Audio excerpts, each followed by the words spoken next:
Um, I thought you was gonna be out in Canada doing like the commentary. I am. I'm out Oh, here. okay. How is it? Is it cold? How Yeah, it's cold. you know how it is in New York either way though. Yeah, that's what I'm saying. Yeah, I ain't tripping. Everybody looking at me crazy 'cause I came out here with a small jacket, but I was like, I'm not. It's not like I'm sitting outside all day anyway. Yeah, me and we were talking about it. We're like, you know, can, can you hear me? Yeah, Do you hear something else in the background? a little bit, a little bit. That's weird how that just came. Hold on one second. No, you good, bro. Take Can your you? time. Can, I wonder how. Can you tap out and come back in? I got you. Let's see if it. Smash a like button, ladies and gentlemen. Smash a like button. Man. Can you guys hear?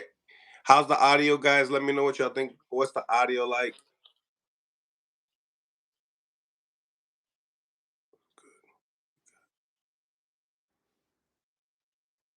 How's the audio, guys? Smash a like button.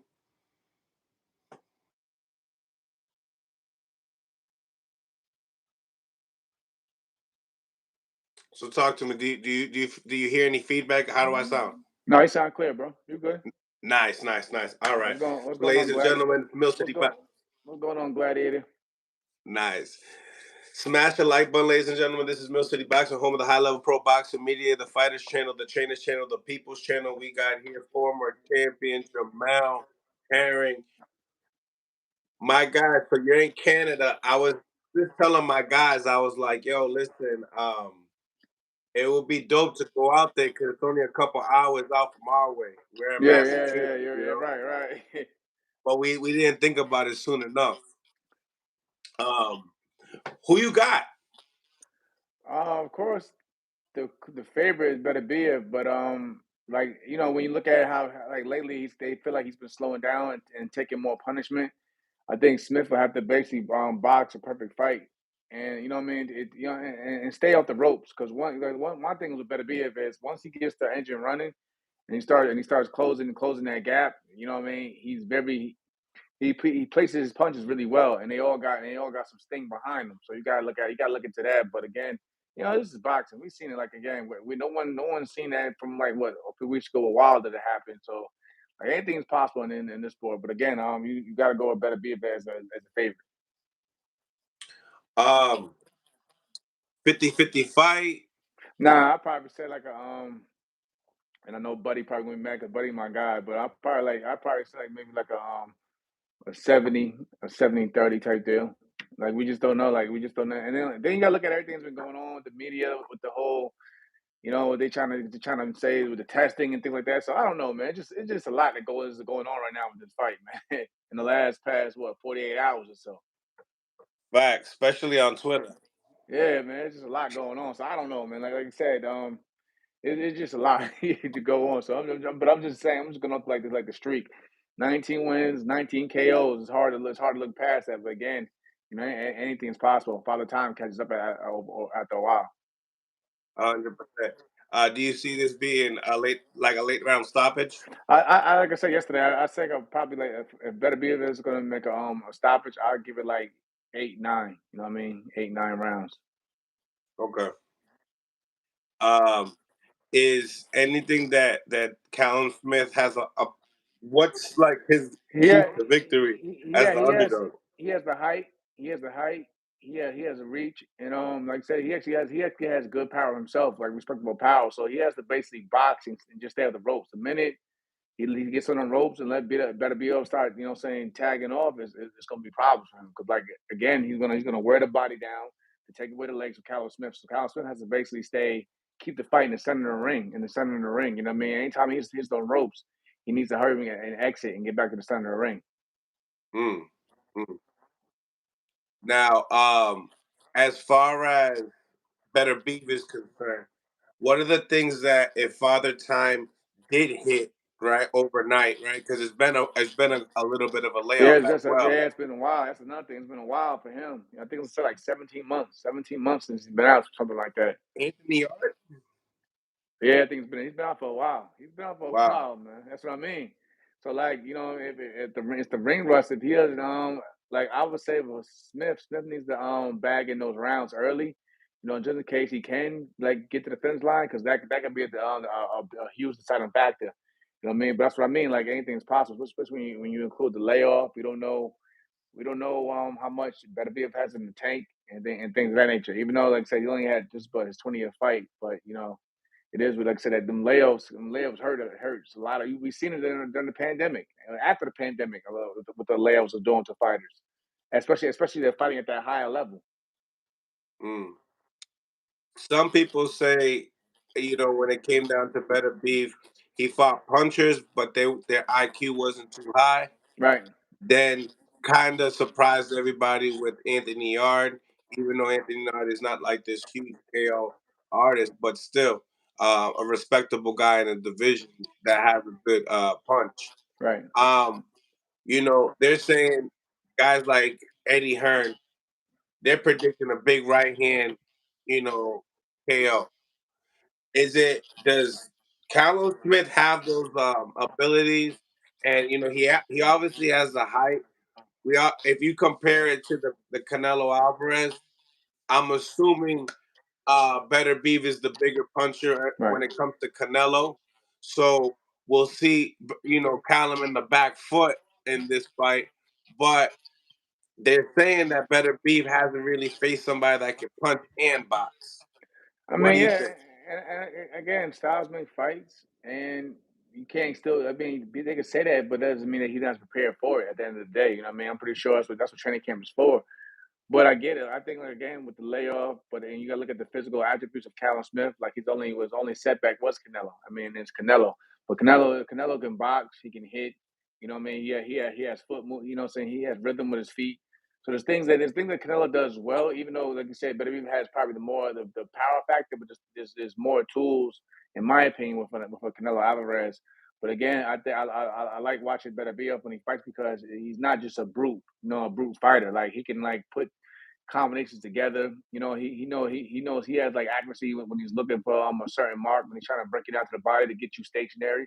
So that's what I mean. But like with Smith, he has to be maybe a boxer puncher in this fight. Like he has to hit Beterbiev like Buddy McGregor said yesterday. He has to hit. He has to basically show some sign of respect to keep Beterbiev at bay and smart in there because if not, if you don't show any respect, he's gonna walk right through you. Right. I completely agree.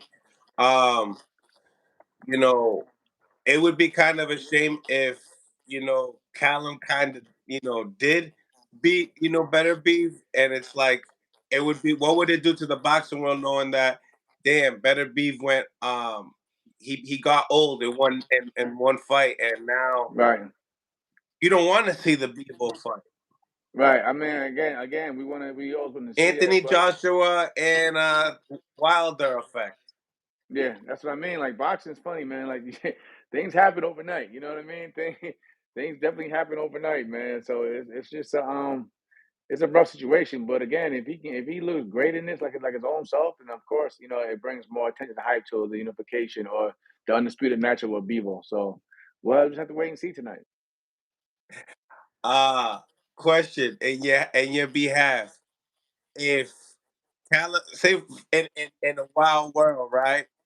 And I don't want to say that and then bite myself in the ass on Sunday, right? Or the end of the night tonight. Right. But Callum gets the titles. Does Canelo go rush up before Bevo to Callum for the I don't rematch? know. I don't know. I don't know because, like I said, I really don't know. We really don't know what's the situation that Canelo even has still with ties with the PBC banner for starters over there. So we don't know and we don't know if they're going to want to play ball. And if he does have ties with PBC still, if they're going to want to play ball with Eddie Hearn. But I know Eddie. I think he mentioned before that if Callum does get to win, that they still want to go with the undisputed championship against Bebo. So that'll be the only the realistic scenario that I could see. But Canelo could trump that. He can, but like I say, you with gotta the see. relationship he built with Eddie. But you got Like to see, but you very got to see, similar to but you what got to Devin see. But did. I'm saying, you got to see if he still had, like, we don't know his contract with Al. We don't know, like I said, if Al Heyman still has a say in that. And like I said, my thing again, Canelo, yeah, Look, Canelo's Canelo. Canelo is Canelo at the end of the day. But contracts, they do hold weight. You know what I mean? Especially because then it comes down to, okay, what platform is going to be? Is it going to be on the Amazon platform? I guess whatever. It's going to be on the Zone. It's going to be a lot of factors again. But I can see, yeah, maybe Canelo going for the rematch, but then also it's going to come down to maybe Callum Smith wanting a lot more money than he got the first time around, considering that he's basically like the man of the division. So there's a lot that's going to play. It's going to go into it, man. And again, I can see Canelo making a run to get ahead of the line, but you got to look at the business factor of things that plays in behind it. um, I gotta treat this interview as like a fighter and commentator in the same time, right? Because, but let's get into you for a second, right? Okay. I was looking at the box strike. They put you like in the top 20 after that layoff, and then you defeat um, the homeboy with a first round knockout. Um, now but you have a lot of history. Right. Like there's a lot of history with the title holders in your Right. you face Cordina Hmm. and then No, Roach. I'm not. Me and Joe. I've known Joe since the amateurs. Like we never like Joe was actually like I was actually a junior welterweight in the amateurs, and Joe I believe was like a featherweight. But like I've known him for like well over like I think like since 2011. Like I've known Joe. Like me like the U.S. team and the U.K. team used to like share the same hotels and everything on travel. So like I was always cool with that side of the pond. But like yeah, but me and Joe we just known each other for like year like over a decade. But like I said, me and Lamont, we used to spar. I know Lamont since he's about like 16 years old. Obviously, we fought. So that plays in. I've known Shock. I've known Shock since the amateurs as well. Me and Shock was in the Olympic trials together. You know what I mean? I think like the only one that I don't know personally on that level is probably like Navarrete. But again, we was on the same side of the street, the top rank. Yeah, your Spanish ain't that really good looking. Nah, um, but we understand boxing though, man. Like I said, we come across each other all the time, so it's always mutual respect. But again, like I said, we just don't know each other like that. right, right. So, you know, Navarrete talk with Shakur. Right, That's where we kind of spoke upon this long time ago, you and I. right, right. Um, what do you think about that? And then what happens with I does that belt go to Albert? It probably goes to Albert and whoever's the number two. I know they were trying to do even I know Archie Sharp was trying to get his way back into the mix as well. So like I said, it all depends, man. But you know how the boxing politics can be. Like they'll start throwing in title eliminators and this and that and the third and yada yada yada tournaments and stuff like that. So you that's what I heard. Also, I heard they're probably going to do a tournament. So that's what I heard too, man. So there's a lot of things that can happen with that belt. But you got to also look at it like let's be honest, especially when you have networks and promoters involved, they're not going to just let these titles just go elsewhere without putting it in their bid first. So a lot goes into it, man. But yeah, if Navarrete moves up, who knows what happens with that belt? Like I said, like the WBO has me ranked right now like number 9. I know I'm spoken with the BA. The BC has me at like 16. I know you got to be at least by like the top 15 to be eligible for a title. So like I'll be back in the mix myself with at least a couple of sanctioned bodies. But yeah, I'm just taking it. Me, I'm just enjoying it and taking my time right now and just having fun with it, honestly. But because, like I said, if I even myself let the business, get to you, it could be frustrating. Because, like you said, look at my man Kenny Sims right now. Like how long he's been waiting for a shot at a title. So like I don't know. That's what I'm like for me right now. I'm having fun with it because that side of the business if it goes by, who you with, and who has the bigger pockets. Yeah, definitely Kenny and Albert, those guys been in that position for a while, for sure. Right. I mean, Um, Albert was chasing the title when I had the belt, and that was like back in 2019, 2020. You know what I mean? 21. And we in 2024 now, so you know what I mean. It's Yeah, like, he's 30+ years old, I think. and it's crazy. Like, and I'm looking like at the end of the day, like he's mandatory. So like what they gonna do with that? Are they gonna enforce him to be? You know what I'm saying? Are they gonna mandate it, or like again? You see guys like they just made the Leon Wilson Oscar Valdez fight. But what I was told, you know what I'm saying, between all of us, I was told from working with Top Rank, that's the perks of, you know what I'm saying, being a commentary and management. I think the winner between Leon Wilson and Oscar Valdez, they actually gonna be fighting the winner between Shock and Nova. So that's a WBC route. You feel me? What I'm saying, that's Great a fight as WBC. well. I Yeah, like yeah. that fight.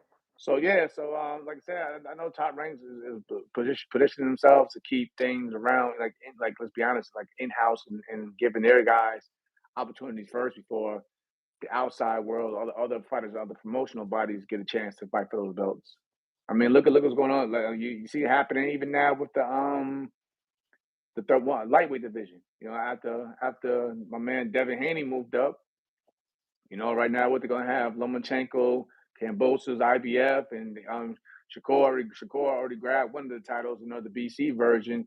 So what's happening with the B? Well, the BA they just made Tank their champion officially, and so what's happening with the BO though? So you know, and we know that the BO they shot at Paco, you know, they have close ties with Top Rank. So again, it's all about the powers that be. Like that's what I'm saying. And then, like shout out to Abel. Like I know he's a good dude. He's a hard worker. But again, it's one of those things like if you don't have those ties with those heavyweights in boxing, Yeah. you guys are you guys even watching this, y'all all see it. Y'all see it. Y'all see how it goes. Yep. You gotta network. Networking is very important in the game. Right. What's your prediction on that fight with Oshaki Foster and Abraham Nova? Um, like I said, I sparred with Nova back in the day. When we were both coming up as pros. So but again, I don't know. We just don't know. Like we don't know. Knockouts can sometimes take an effect on you at times. They can make you hesitant. They can make you they can lower your punch resistance. So we don't know how, especially when you drain yourself to cut down to a certain weight and then try to like, I mean, look for example, look at Roy Jones when he went to heavyweight and then came back down, his punch resistance wasn't the same, you know, taking punches or whatever. So the basic Ramirez fight, we still don't really like. We've seen him come back, but we haven't seen him been really like pushed or tested, in my opinion, like that. I mean, good fighter, good boxer, but like again, this is like, if you guys know the business, and y'all, yeah, most of y'all really do. I don't think like any promotional body wants to give a new champion that they just signed a really tough fight that they don't think they can win. So you got to look. I look at things like that. I look at all things like that. Of course, you know nobody's going there and still, you know, what I'm saying, give us his best performance of his career that he's ever had. But I look at the business side first, and like, you know, what's the direction with this? You know, and again, like I said, if Valdez beats Wilson, they're definitely gonna put Valdez, give him probably his final chance at a world title at 130, and they're gonna probably do it with a guy like with Shock. But again, anything's possible. But Shock has the tools and skills to win on his own, regardless of the outcome of what they try to do. Right, right. And then that kid Espinosa that just beat Robesi doesn't, he's a young kid that most likely gonna have to outgrow that weight class uh It's really crazy tall. because he was mentioning, I think a week ago in another interview, that saying that he can actually make 122 pounds, which is crazy for his height and Wow, frame. Yeah, so wow. he was even campaigning saying that he would even fight in a way at 122 pounds. You know what I mean? So like that kid is a freak I've of seen nature. people do it. Yeah. Yeah, it's a freak. Who? I mean, look at my man who a few of them was like that, especially a few good Mexican fighters that was real tall and rangy, was fluctuating up down in weights. You know what I'm saying? My man who just fought Ray Vargas. Ray Vargas, another one. You know, he fought 130 for Shock. Okay, he was successful. Came right back down to 26. You know what I'm saying? And same thing for, I guess, for Espinosa. Like he claims that he actually says that 122 pounds is actually his natural weight. The reason why he moved the featherweight is because he will get fights in Mexico, but the guys were coming overweight. So he just felt that I might as well just move up to weight so I can at least get these fights. So that's the reason why he moved up to 126 pounds. But he says that he can make 122 pounds, and he even wants to try to fight guys like anyway. If Robesi doesn't want to take the rematch, because he's being respectful of saying, "Listen, you gave me a shot, and I'll give you a shot back in return." Right, right. Hey, out here, I've noticed in Mill City Boxing, we obviously we hype up everybody from guys to Subiel Matias to not just the guys in the top 5 Right, discussion, but even in the top 15 discussion. I feel like, Tevin Farmer watched our interview and, spoke a little bit upon having a fight with you. And right. these are fights that, you know, good. I'm assuming would be pretty decent type of money. You know what I'm saying? You have a name. He Right. has a name. 2 former champions. Um, you know, I don't know if you've seen I think it was Fight Hype that did the interview with Well, him speaking upon it. I think it was like yesterday. Yesterday, I think it Yeah. was. Yeah, I seen it. I caught it. I caught some of it. I caught it. Yeah. Yeah. So I remember when we was speaking upon Terrence, Farmer, I think probably like a while back, and he heard about it. You know what I'm Right. saying? And then he spoke upon that matchup. Likes the matchup. What do you think? He was there in my last fight. A lot of people, He, I seen that too. yeah, a lot of people, Did was yeah, there? You talked to him? yeah, we spoke. We spoke. I spoke. He's actually the very first person I spoke to when I got out the ring. We spoke. Um, we dapped up, whatever. He gave me my praise for the performance, whatever. And because like I said, my man during the interview, he said that Tevin was there to call me out. So I already knew what time it was. You know what I mean? But like I told Tevin, if it makes sense, then why not? Again, like you just mentioned, two former world champions and that nature. But the only like the thing with boxing, and let's be what you guys know also is that you gotta also have like the networks now willing to pay for it. You know what I mean? Like that's my only thing. Like it just has to make sense.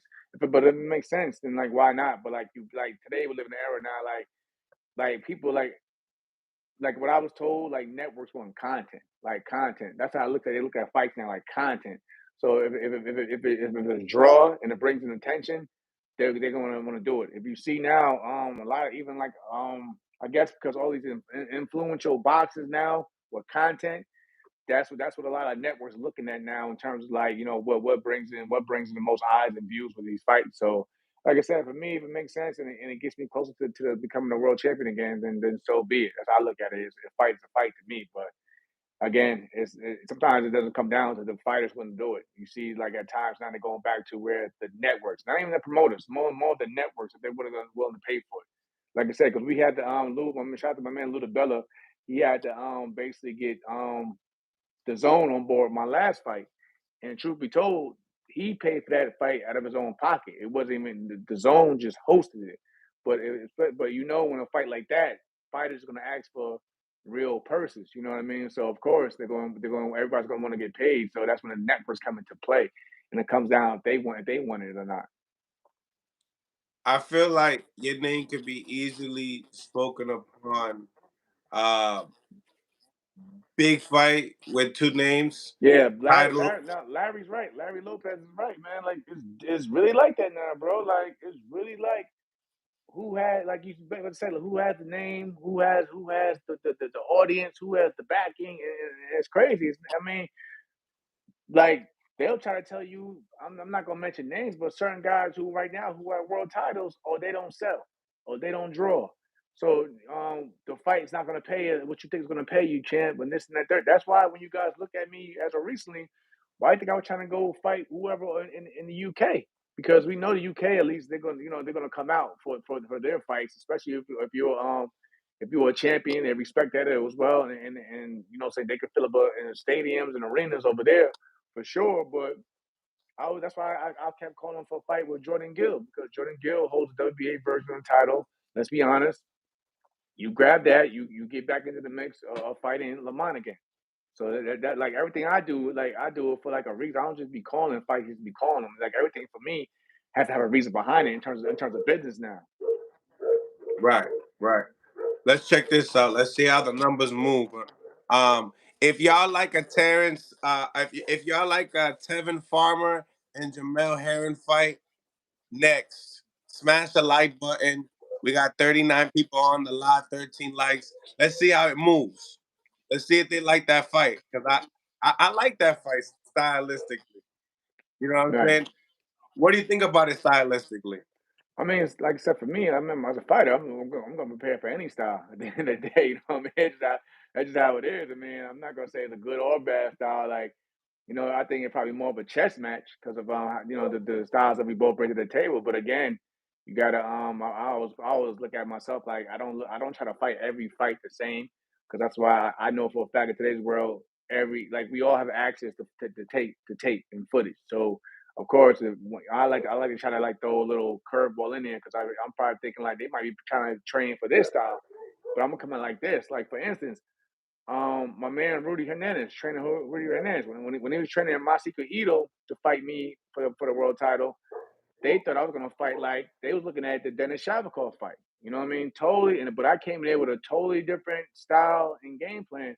And that's why I continue. Like so, you guys hear me now. I'm not slurring any words. I talk coherent because I continue trying to grow and learn and elevate. I don't like to just be the same exact fighter over and over again. Especially as you get older, you probably can't do the things you was doing when you was 21 and whatever. Like you see Floyd, you see Pretty Boy Floyd, you see Money Mayweather, two different styles. But Floyd had to adjust for the times and listen to his body, and he became more defensive, but he was still effective as he got older. So same thing with Bernard Hopkins. He at one point in time when he was the executioner, the real executioner, he was going like he was really aggressive, especially like in the mid late '90s. He was really aggressive, and but then when he had to go older, he started being more technical. So I feel like you got to be like I tell any fighter, you got to be smart. You got to just listen to your body and know yourself. You can't go out there thinking that you're going to be still the same fighter you was 20 something years ago, whatever.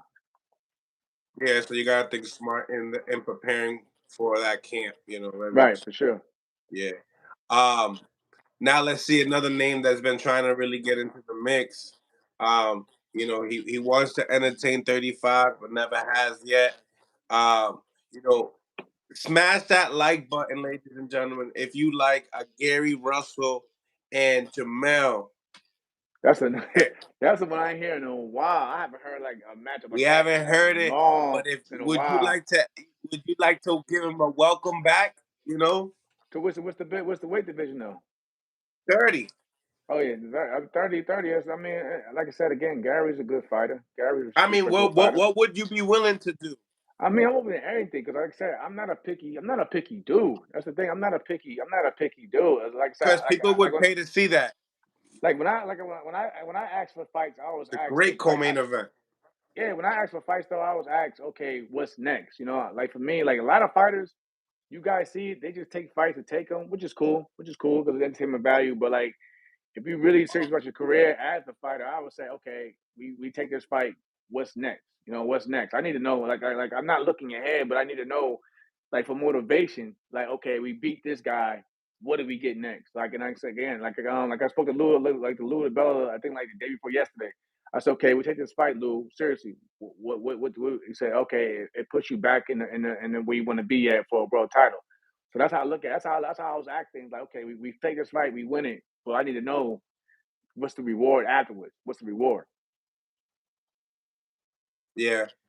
No, I can hear that. I can hear that. Because I looked at the list and it was like you got guys like Mark Matthio a little bit ahead of you, but I feel like with the name that you have, and the resume that you have, being a former That's what I'm saying. champion as Hey, well.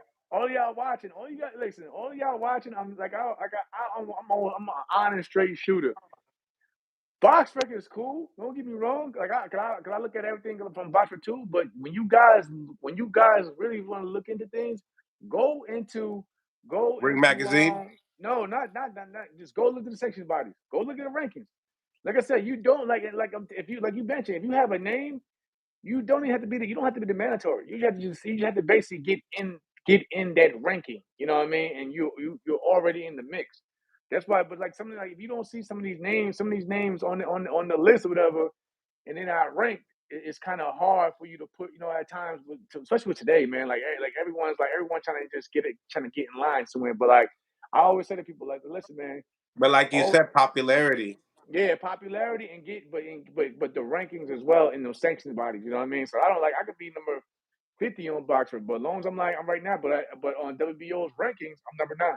You feel what I'm saying? So like, it really like I just go by, I just pay attention to that, and that's what the promoters pay attention to. Like for Because instance, why is Pitbull Cruz ranked where he's ranked? it is what it is. You feel me? It is what it is. You know what I mean? He got just as many. I think he got more losses than you.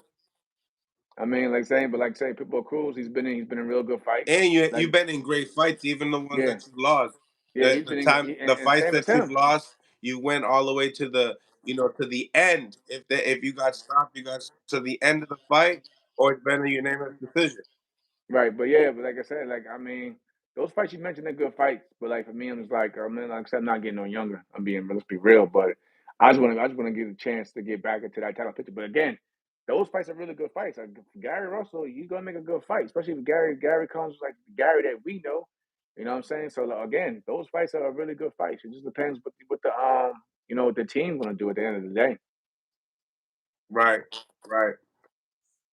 So much has happened in the boxing world, bro. I don't even know where to like pick Yeah, and I shoot. mean, I'm gonna say some shit to y'all too on here, like for y'all, like, cause like I said, I'm not holding any punches back. Like I don't care what the politics of boxing thing, but like real talk, I was out for 18 months. I came back and had one fight, and it ended in the first round, and then you see what my name went back into like the sanctionings and because again I always kept relationships with these sanctioning bodies as well. Like I said, I know how to play the game. I could play the game with them. Like, okay, if I do this, I'll get over here with this ranking and sanction body. That's how you gotta look at it, man. Yeah, the WBC, they put me at number 16 right now. But like I said, when the rankings change, I'll easily probably be back here and bam, oh, he's eligible for a title. You know what I Hmm. mean? Like I think December, literally in December by WBO, I was at like number 10. And then like January I was at number 9. So like you got like I watch all those things, and not even just myself. I watch the other fighters as well. Like, okay, let's see how they moving in these sanctions bodies. And you get a good idea what direction, you know what I'm saying, like who's gonna be next in line for whatever's coming up. Yeah, that's lit. No, that's smart though. You have to. Yeah, you Uh, have to. You have to. You have to. Like I said, it's a business. You got to look. It's a business first. But again, I mean, it's still good fights. Don't get me wrong. Like I say, a fight even with Tevin. And it's crazy. They don't like. And I think I looked last night because I watched the fight high thing and everything. They didn't even rank him yet for whatever reason. But like they didn't put him in. And I don't know because he don't have maybe the big dog. I don't like. Again, you look at all those things are factors. But again, I still think okay, just respectfully because he was a former world champion. Then yeah, of course that fight should still push you up high enough to for either one of us to get a title shot. But I just look at what's happening now. You know what I mean? And how like you mentioned, brother mentioned the boxing landscape, how it's moving. Because again, one division was hot, and next minute belts are scattered everywhere. Like the welterweight division. I honestly think right now that the 140-pound division is hotter than the welterweight division right now because everything that's going on. 40 divisions hotter than 47 and 35. That's what I'm saying. Yeah. Yeah, nah. But yo, you make a great point though about that Tevin Farmer rankings too, because he came off of two. Yeah, he came off of a crazy layoff too, Right. but he's coming off of two wins, when one of them's a knockout as well. Right. Right. And it's crazy. Yeah. And it's crazy thing about it. Like Tevin actually been just a little bit more active than me. But it's like, why isn't nobody? Why aren't anybody getting behind him to put him back in the rankings to be what he wants to get at? You know what I mean? So I look at all those factors. You know what I mean? Yeah. Smash the like button, ladies and gentlemen. Smash the like button. We have the membership link pinned right there if you want to become a member of Mill City Boxing. And I We say, got private chats. Everything is pinned down right there. Um, no, I'm so looking at teachers. What teachers said on here, like he said something like for real, like about Cordina. Like I know that like he's planning on moving up. And I was probably even took this fight with Kakachi because Kakachi had called me out last week. you know what I mean, last week for a fight in the UK. And then like literally a few days after that, I seen the whole Cordina Kakachi thing going on. But like yeah, these titles, these like and they switch hands so fast, and like you don't like you got to get in. It's like you got to get to him now because like he just pointed out. One minute they saying that, oh they're gonna do one more title shot or whatever, then they want to then the next thing they say, oh I can't make the weight anymore, and they want to vacate and go elsewhere. 100%. 100%. So, uh, big news when it comes down to this 35, 40 division, even 40, 47. There's been a lot of news in between those divisions. Right. Um, but the thing that has really been catching people's eyes is Teofimo Lopez and Terrence Crawford. What do you think about that? You smile right away. Is No, that man, too much? those Is both that too much? Is that listen. is that a situation as Canelo Alvarez moving up to 75 to fight Bevo? Is it that Hmm. type of situation? Or do No, you think that Teofimo Lopez um, can become victorious or make it an action-packed fight all the way down? I think he can make an ad. I think he can make it definitely an action packed fight. I don't know about like I said, Tio my guy. Like I love Tio to death because he actually came out to show me some support in my last fight on my return. So I was and then like I spoke to him. Me and Tio had a deep conversation during the week of the Josh Taylor fight, the Josh Taylor fight. Because I had told him to start like, yo, you same thing going on now. Let's be honest, like, yo, Tio, you all right, man? You doing a lot out here, bro. Like, yo, I gotta bring you in. Let me talk to you real quick. So like, that's why he came out to my last fight because I showed him that love, that genuine love and respect. But again, you know what I'm saying, Bud is that's my brother also. Bud, you know what I'm saying, Bud was you know what I'm saying, he helped me get to the my first world title. But again, we know what Bud Crawford is. We know what he can do. We know he's a dog in there. You know what I mean? Gordon Heights, I see you. But again, Tio definitely can make it an interesting fight, but it may be a little bit more, you know what I'm saying, than he can chew right now. Again, because again, he just really got to 140 pounds. You know what I mean? Like I would like to see him do more with guys around in that ballpark, especially because there's a lot of good fights that can be made at 140 pounds still. You know, again, Matias is a book. They claim he's a boogeyman. You know, what I'm saying that's a good fight. Of Whoa, course, whoa, whoa! him and They claim, they claim. they claim he's a boogeyman, man. But Talk again, to he's me showing it. nice. He's showing it. He's showing it though. Like I mean, that's how I look at it. Like if everyone's if you don't think he's a boogeyman, you know what I'm saying, take that fight. Devin Haney, he's Devin is making his mark. Devin, I love and respect what Devin's doing because Devin, despite what people may think, the Lomachenko fight, whatever, he still is trying to fight the best names out there. You know, the bigger names out there. You know what I mean? So and he's stacking his resume. And like again, nobody knew that the fight against Regis would play out the way it did, and it was pretty much a shutout. You know what I'm saying? A shutout. So again, that's a good fight. Rolly's entertainment, like despite what you might say about his skill set, whatever, he's gonna that build up's gonna be funny as hell. So I mean, but again, him and Rolly's is close. I'll take that one off the table. But again, him and Ryan Garcia, you know what I mean? They're not the best of friends. So there's a lot of good fights for my man Tio at 140. And also, I don't even think Bud is even going to stay around at 147. Also, like you said, like somebody mentioned, 154 is stacking up. And well, it looks like that the Errol rematch isn't going to happen. So I think Bud's next destination is at 154 pounds.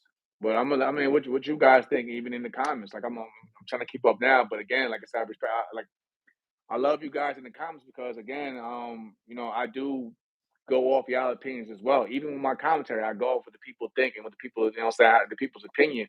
Because I might have a similar opinion, or y'all might see something that I don't see. So I always go, but even if it's something I don't agree with or something like crazy towards me, I still, tune in to see what's going on in the box world. Because like I said, the fans we play a huge factor, despite what any fighter says out there, how they don't care what the fans think.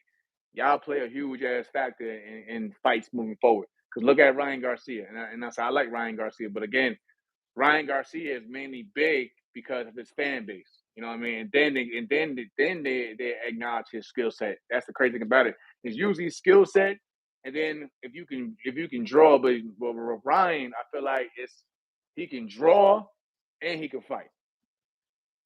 Right, 100%. Now you definitely right on that.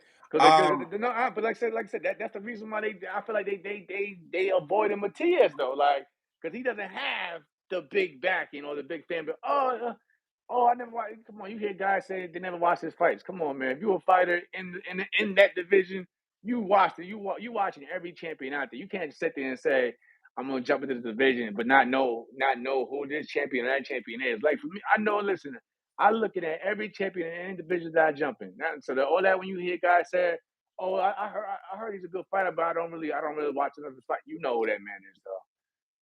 but y'all use that excuse. Oh, he doesn't bring in views, or he's not a big draw, and that's how they get away from him. Like, come on, man. I think people are starting to know who he is. I've been pumping him for like a whole year now since I started from the beginning. So No, it's crazy. I've been watching him since since Malik Hopkins that tragic with fight Max. with Max. Yeah, so So like we had I've Buddy been McGirt. I've been They on him since then. so we had Buddy McGirt that had to throw in the towel for that fight. Yeah, yeah, And he spoke all upon it. And I'm gonna drop that video today. It was tough to hear. There's yeah, conversation between a fighter and trainer saying I gotta throw in the towel, and you're saying no as a warrior, right. but it's tough. You got to make a decision, Yeah, and yeah. I've like I said, I've been watching him since then. You know what I mean? And I thought like a fight like that, I thought he was kind of mess him up mentally. You know what I mean? Because I mean, nobody. I don't care what no fighter wants to take anyone's life or seeing like it'll bother you. But again, he bounced back from that.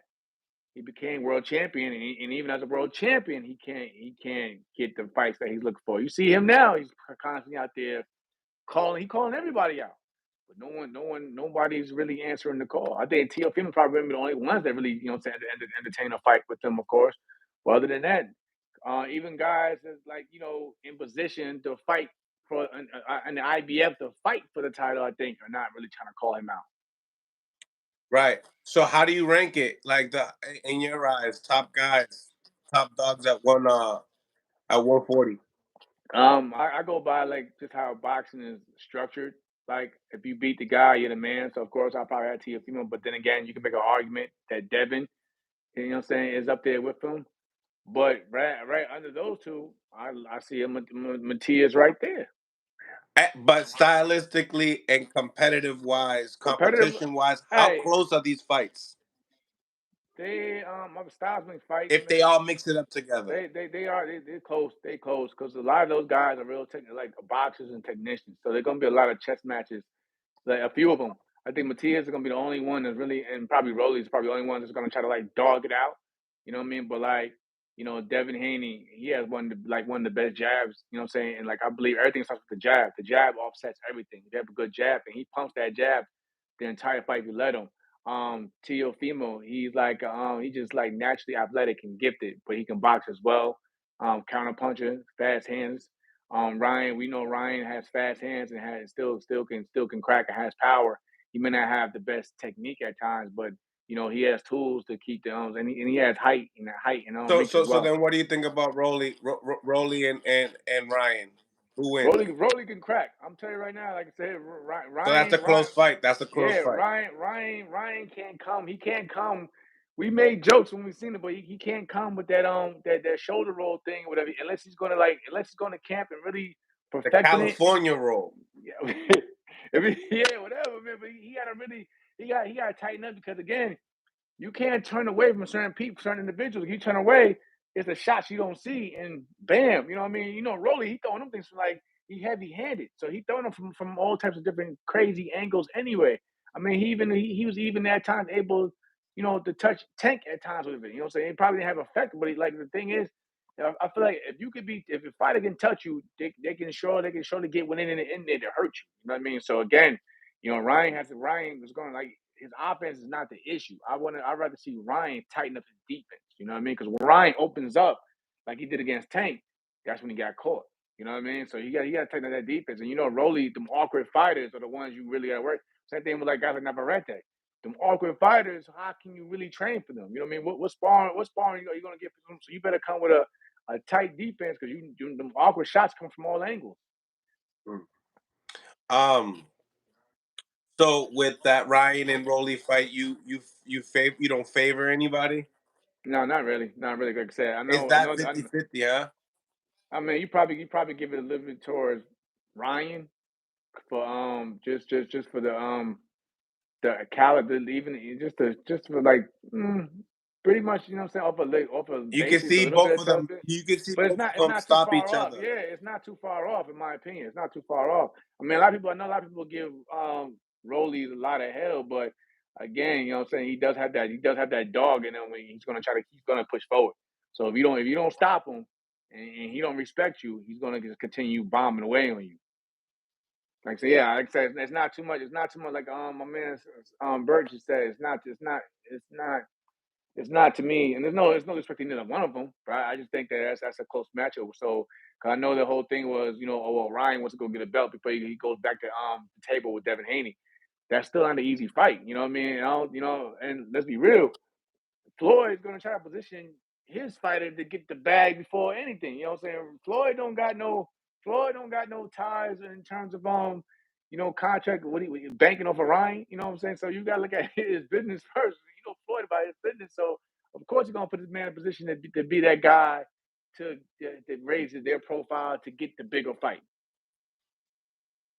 Right, right. Ladies and gentlemen, I want to tell you guys something. This is gonna be some big news. Check it out. The button right here that looks like this, right? If you hit it, I guarantee you it's free, right? I guarantee you it's free, right? No deals, nothing, free. So just thank you. Hey, Um, El Cotto, you cold, man. You cold, bro. I'm just watching. He said Ryan has quit in them. Like, I'm trying to give everybody the benefit of the doubt, bro. I'm trying to give everybody the benefit of the doubt, man. Like, I don't like. I'm not one to talk down on anybody like that. Like, so I just call it the way I see it. You know what I'm saying? I don't got no dislike, but anyway, I'm pretty sure you don't either. But again, like, I just try to give everybody the benefit of the doubt. Like, again, if Ryan wants, like, he made a change in trainers. Hopefully, he can work more with Derrick James in terms of again, I just think he needs to tighten up the defense more than anything because we know what he can do in terms of punching. We've seen what he can do. That's what he basically built his own resume off.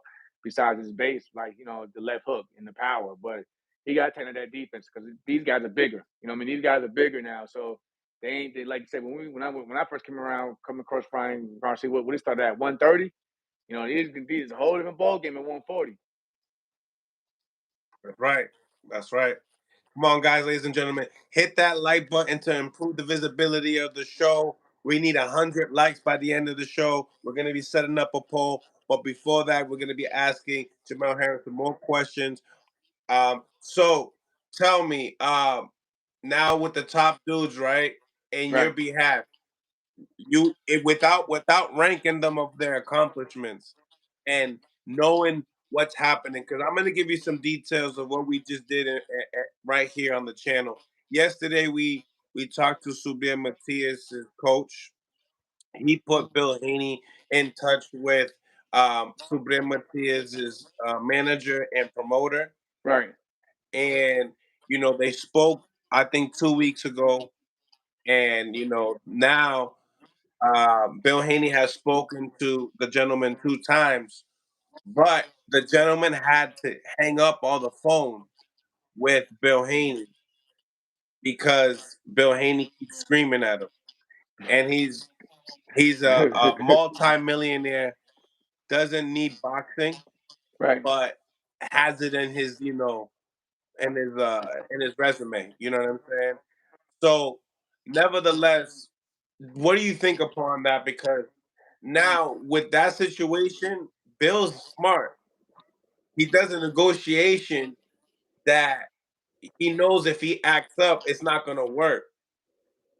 So therefore, the fight doesn't happen. Is that another way of ducking? Or do Nah, you think that these guys really will fight Subriel Matias? I think over time somebody's gonna have to, man. It's just how it is. Someone's gonna have to. I think, man, it's If like we I said talking again. about Barrios at 47 now, like I'm thinking whew, about. we already know I'm that thinking. Subriel's Listen, more dangerous than him. like I mentioned, it's the people, man. It's the people. the people like say like I watch like Bill do interviews and like the people be pressing him like, hey, when he's watching the live feed comments, just like now, I it's the did it. people. I was one of those people. Yeah, it's the people, bro. I mean, eventually every fighter has a pride. You know what I mean? So like when the people start when they start when we start feeling like the people think we're running scared after a while and we're ducking after a while, we're gonna have to man up and go forward. Like again, even for me, like I'm not saying I was ever gonna duck, but like when it came across with Shakur, I knew how good Shakur was. I knew at the time, what I'm saying, what he's capable of. I came up with Shakur through the years. But I wasn't. My thing was to me, I wasn't gonna let the people sit there and call me like I was saying I was a duck or nothing or nobody. I ain't care. Even now, like okay, I took my L, and and one thing and it's nothing. We're going on with that. Some fighters aren't mentally strong. Like fighters fear if they lose, they get criticized, and then you see other fan base have to see this is why fighters don't take fights now because yada yada yada. But for me, I'm like man, for me it's like I took it as a lesson learned, and that's what you mentioned earlier, experience. So like you got to be a strong-willed individual. Like even now, well, we've been scored for 2021, and I still get joked on about it. Y'all see me, I'm cool. Like, yo, because again, like as long as I have the opportunity to wake up and still cement my own path and legacy, I'm cool. I'm fine. It is what it is. But some fighters can't take it, man. Some fighters that you see these guys, they get on social media, start arguing with fans left and right for this, that, and the third, and like they just can't take it. So like, but like as I said, the fans play a huge part in these fights being made, and a lot of people just can't either deal with criticism off the bat. Simple as that. Whether they're ducking somebody or they're coming off an L or a bad performance, even a bad performance. A lot of these fighters can't take criticism. So 100%. that beats them up mentally. That beats them up mentally. Um, as far as so some people look at a lot of people look at like, hey, Subir style, you can outbox it. But if you go look at You gotta have that back in tank. the days, You gotta have a tank on you to outbox that dude. Like you can have that. there it is. He can be outboxed because he's coming in. He's coming one direction. He's coming in. He's coming like one thing I like about him was crazy. None of it. He don't sit on his power.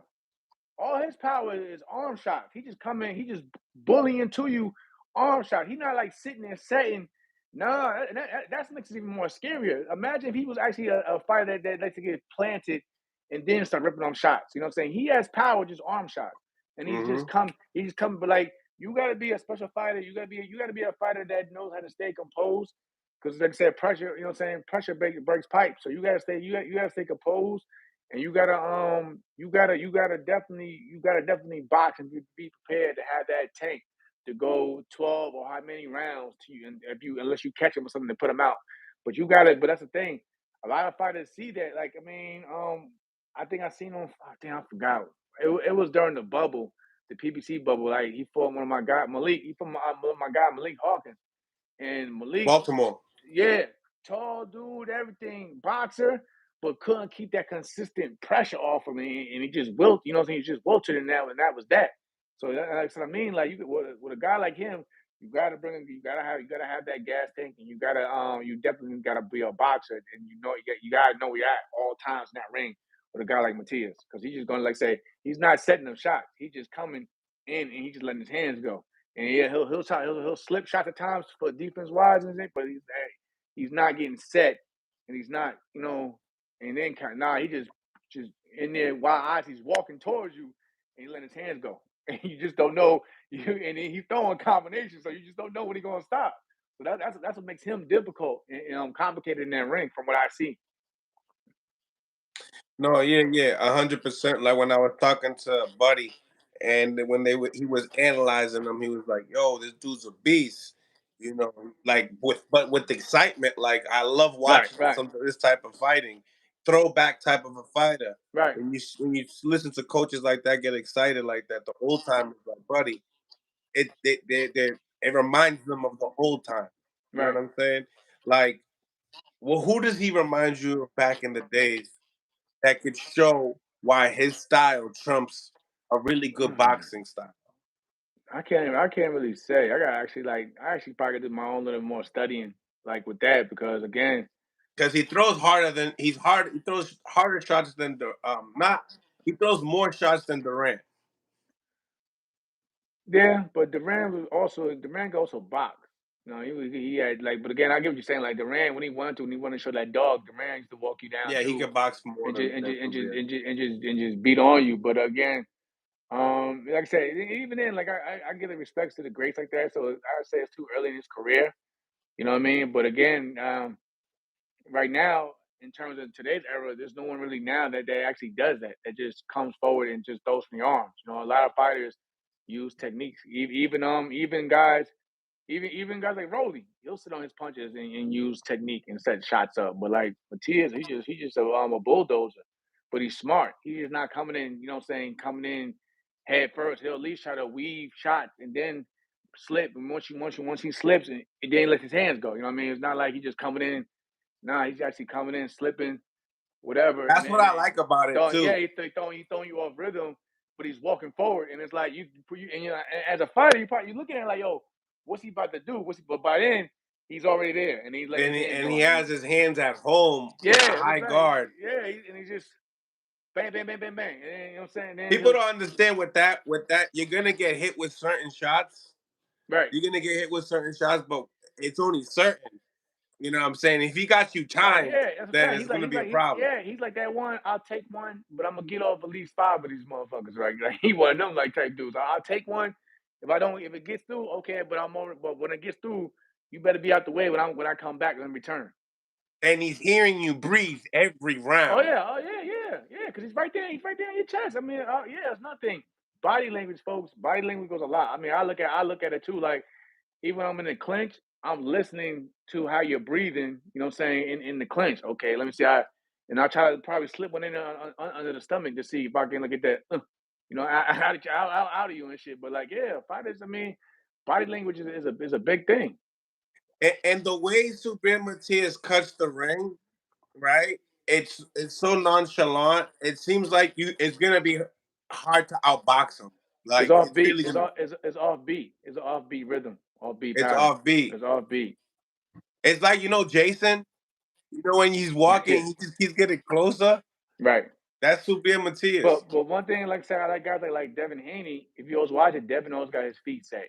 He's always got his feet set, and he's always trying to keep the distance. He's always trying to keep you at range and in his range. So I mean, these guys have tools, but like guys like Teofimo, you might think you're farther apart from him, and then he comes in with leaping shots and it's just accurate. You know what I mean? Or like a guy like Ryan Garcia, if you get too greedy and he's in the pocket with you, he's countering with that left hook. So like a lot of these guys, they all have their different tools and things that I do like and look out for. But again, like I think in terms of Matias, somebody has to be like disciplined and keep him off set the entire fight or until you stop him, whatever. So with those three top guys, you believe that they could beat each other? Yeah, yeah, yeah, yeah. And like, say if like they say, yo, I gotta throw money down on a fight, and I need to figure out what fight I need to throw it on. What's like the safest place placement out of the three, and what fight that you would absolutely not want to put no money on it? Um, in terms of all the other champions, Yeah, and leave I Rolly and think I Ryan would. out of it. Yeah, okay. I wouldn't put money on Devin and Matisse. I wouldn't. And I would say it because with Devin, like they say what they want about him, like he's gonna come with a game plan, some type of game plan or whatever, and we see like now we see he felt that weight really quick. People complaining about why I don't know, but he just know whatever about the weight now. But again, you know what I mean, and he just has that boxing IQ, and I've seen it. I seen him basically. What I like the most was seeing when he fought my man Jojo Diaz, and we know yes, Jojo was not a Matisse, but Jojo was trying to constantly get past that, in that wall. But for the most part, you know what I'm saying, Devin he stayed mentally strong and he stayed behind the jab and he kept pumping it, pumping it, pumping it, you know what I mean, and sending shots off. And then he'll blind you with the jab and he'll throw an uppercut in this one. It's a shot, you know what I'm saying? He'll throw shots you're not expecting because he's trying to blind you with that jab. So if you got a guy like Matias that was coming in, of course his thing's gonna try to blind him. But again, Matias, he's gonna get there eventually, and and you just see how maybe Devin might not react a certain way to certain shots. So like that fight for me is a real good matchup. You know what I mean? So I don't look over anything like, especially what I seen with Devin in his last fight. I don't look past anything that Devin can't do. You know what I mean? Mm, mm. But that's just my opinion. I mean, everybody might have a different opinion, but that's just my opinion. Like again, I thought the reach. I actually been near a So reach. you think Like he could bang with Matias? I don't think he will want to bang with Matias. But I think he would have enough dog in him Do to you have. think that he could He at nah if he moments? nah not at moments, yes, but Because you're I gonna don't think have to. yeah, you're gonna have to fight. You're gonna have to sit down and fight at times. But I don't think trying to bang him would be the smart. I don't think anybody at the division the smart thing to do was try Do to you think bang the he whole time. do you think he'll be able to at least survive a one punch, two punch combination from Matias? A I good think he can. shot. I think he can. I think he can. I think he That's can. the key part for Devin Haney right there. Yeah, I think no, I think that I know probably somebody probably bring up the whole Linares fight, but I think like again, sometimes with weight, when you move up in weight, your body takes punches a lot more better than you did when you was 5, 10 pounds lighter. But again, I And think what you're again, saying, if that is true, Devin is an amazing fighter. yeah, that's what I mean. But again, it's gonna be like one, like I said, one or two. I don't need to see him take five, you know what I'm saying, 4 or 5 of them, you know what I mean? And that could change the whole fight around. But like one or two wakes you up, you okay, you need to get back on defense and go get out of there. You can't sit there and try to be macho and try to take too many of those shots. Mm. Because, I feel like at one point in time for Devin, it was good that he was always fighting guys that he was bigger than, so that way he would be able to take the shot. At 40, he's just as big as some of the other big guys there. Right. But at 35, it was nobody his size besides Ryan Garcia, really. You Yeah. know. Nah, I'm with you. So I'm with you. Yes, now yeah, you I'm with got you. I'm with guys you. that he's facing that as moving up into the division. People have believed, like you said, Linares, Jojo Diaz, guys that are coming up, and then now at 40, if what you're saying is gonna, if you do you believe that? Yeah. Think about it. People try to criticize my guy Bud for the Mean Machine fight. So remember going into the Errol Spence fight, a lot of people thought that Bud didn't have the punch resistance. And I don't care what the how y'all look at it. Like I know EJ. EJ can hit. Like I said, I've trained with EJ. I've known him for what since almost 15 years. I've known EJ. EJ can hit. EJ can hit. So like again, and it was that one. I think it was like the second knockdown. They both hit each other. I think EJ hit him with a good overhand left.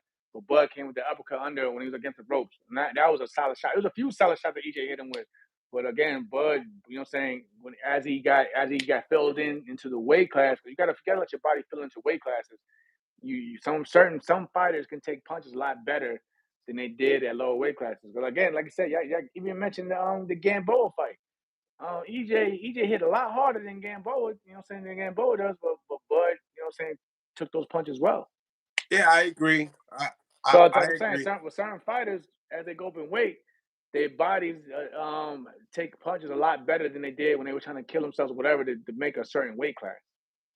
And as a spectator and myself, all I could do is watch and wait because that's why I never really because I Right, understand that right. because I understood it from Crawford and I can understand that that could possibly be Devin's case and it possibly could, but he didn't really get hit by Regis Prograis. I think it was like the least punches Yeah, it was. landed, so we can't even judge But the why is fact that? But of. why is that though? Because like I said earlier, Devin stayed behind that jab for the most part. Devin, But and he stayed consistent. He was consistent. Devin was consistent though. He was consistent at the end of the day. He was consistent.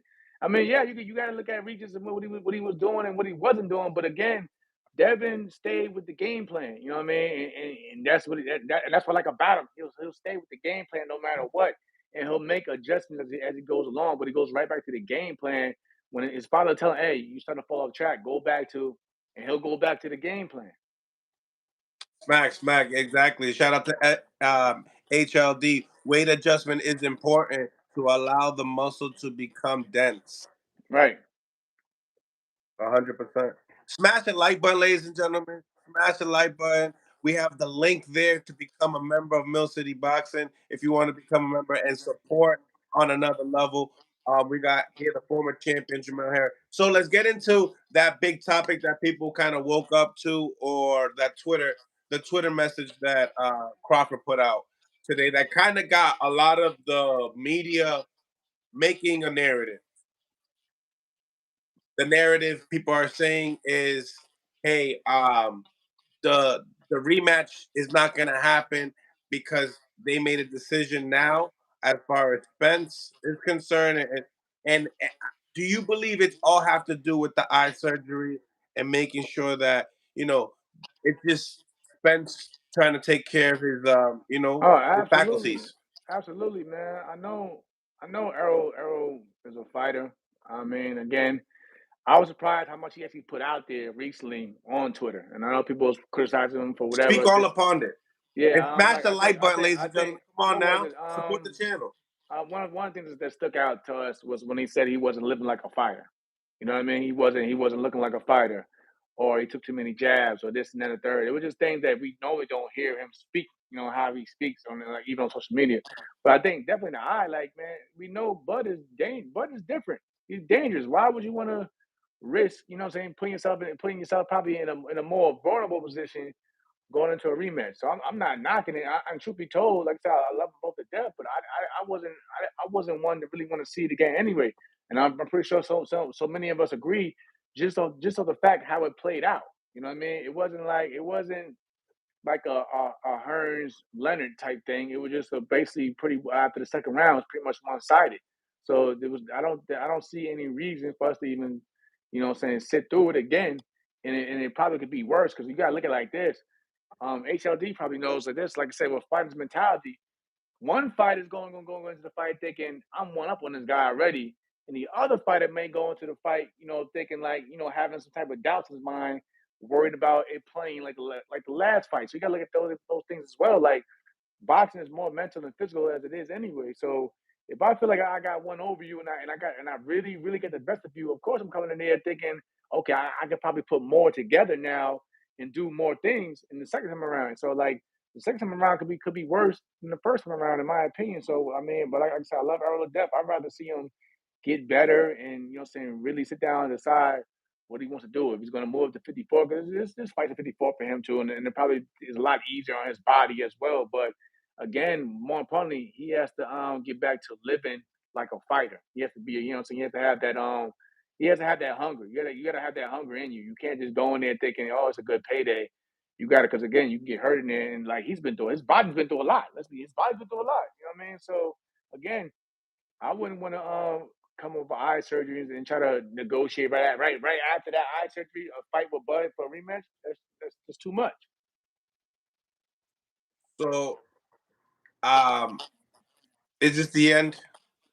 I don't think it's the end, but he's gonna have to navigate. He's gonna have to navigate differently.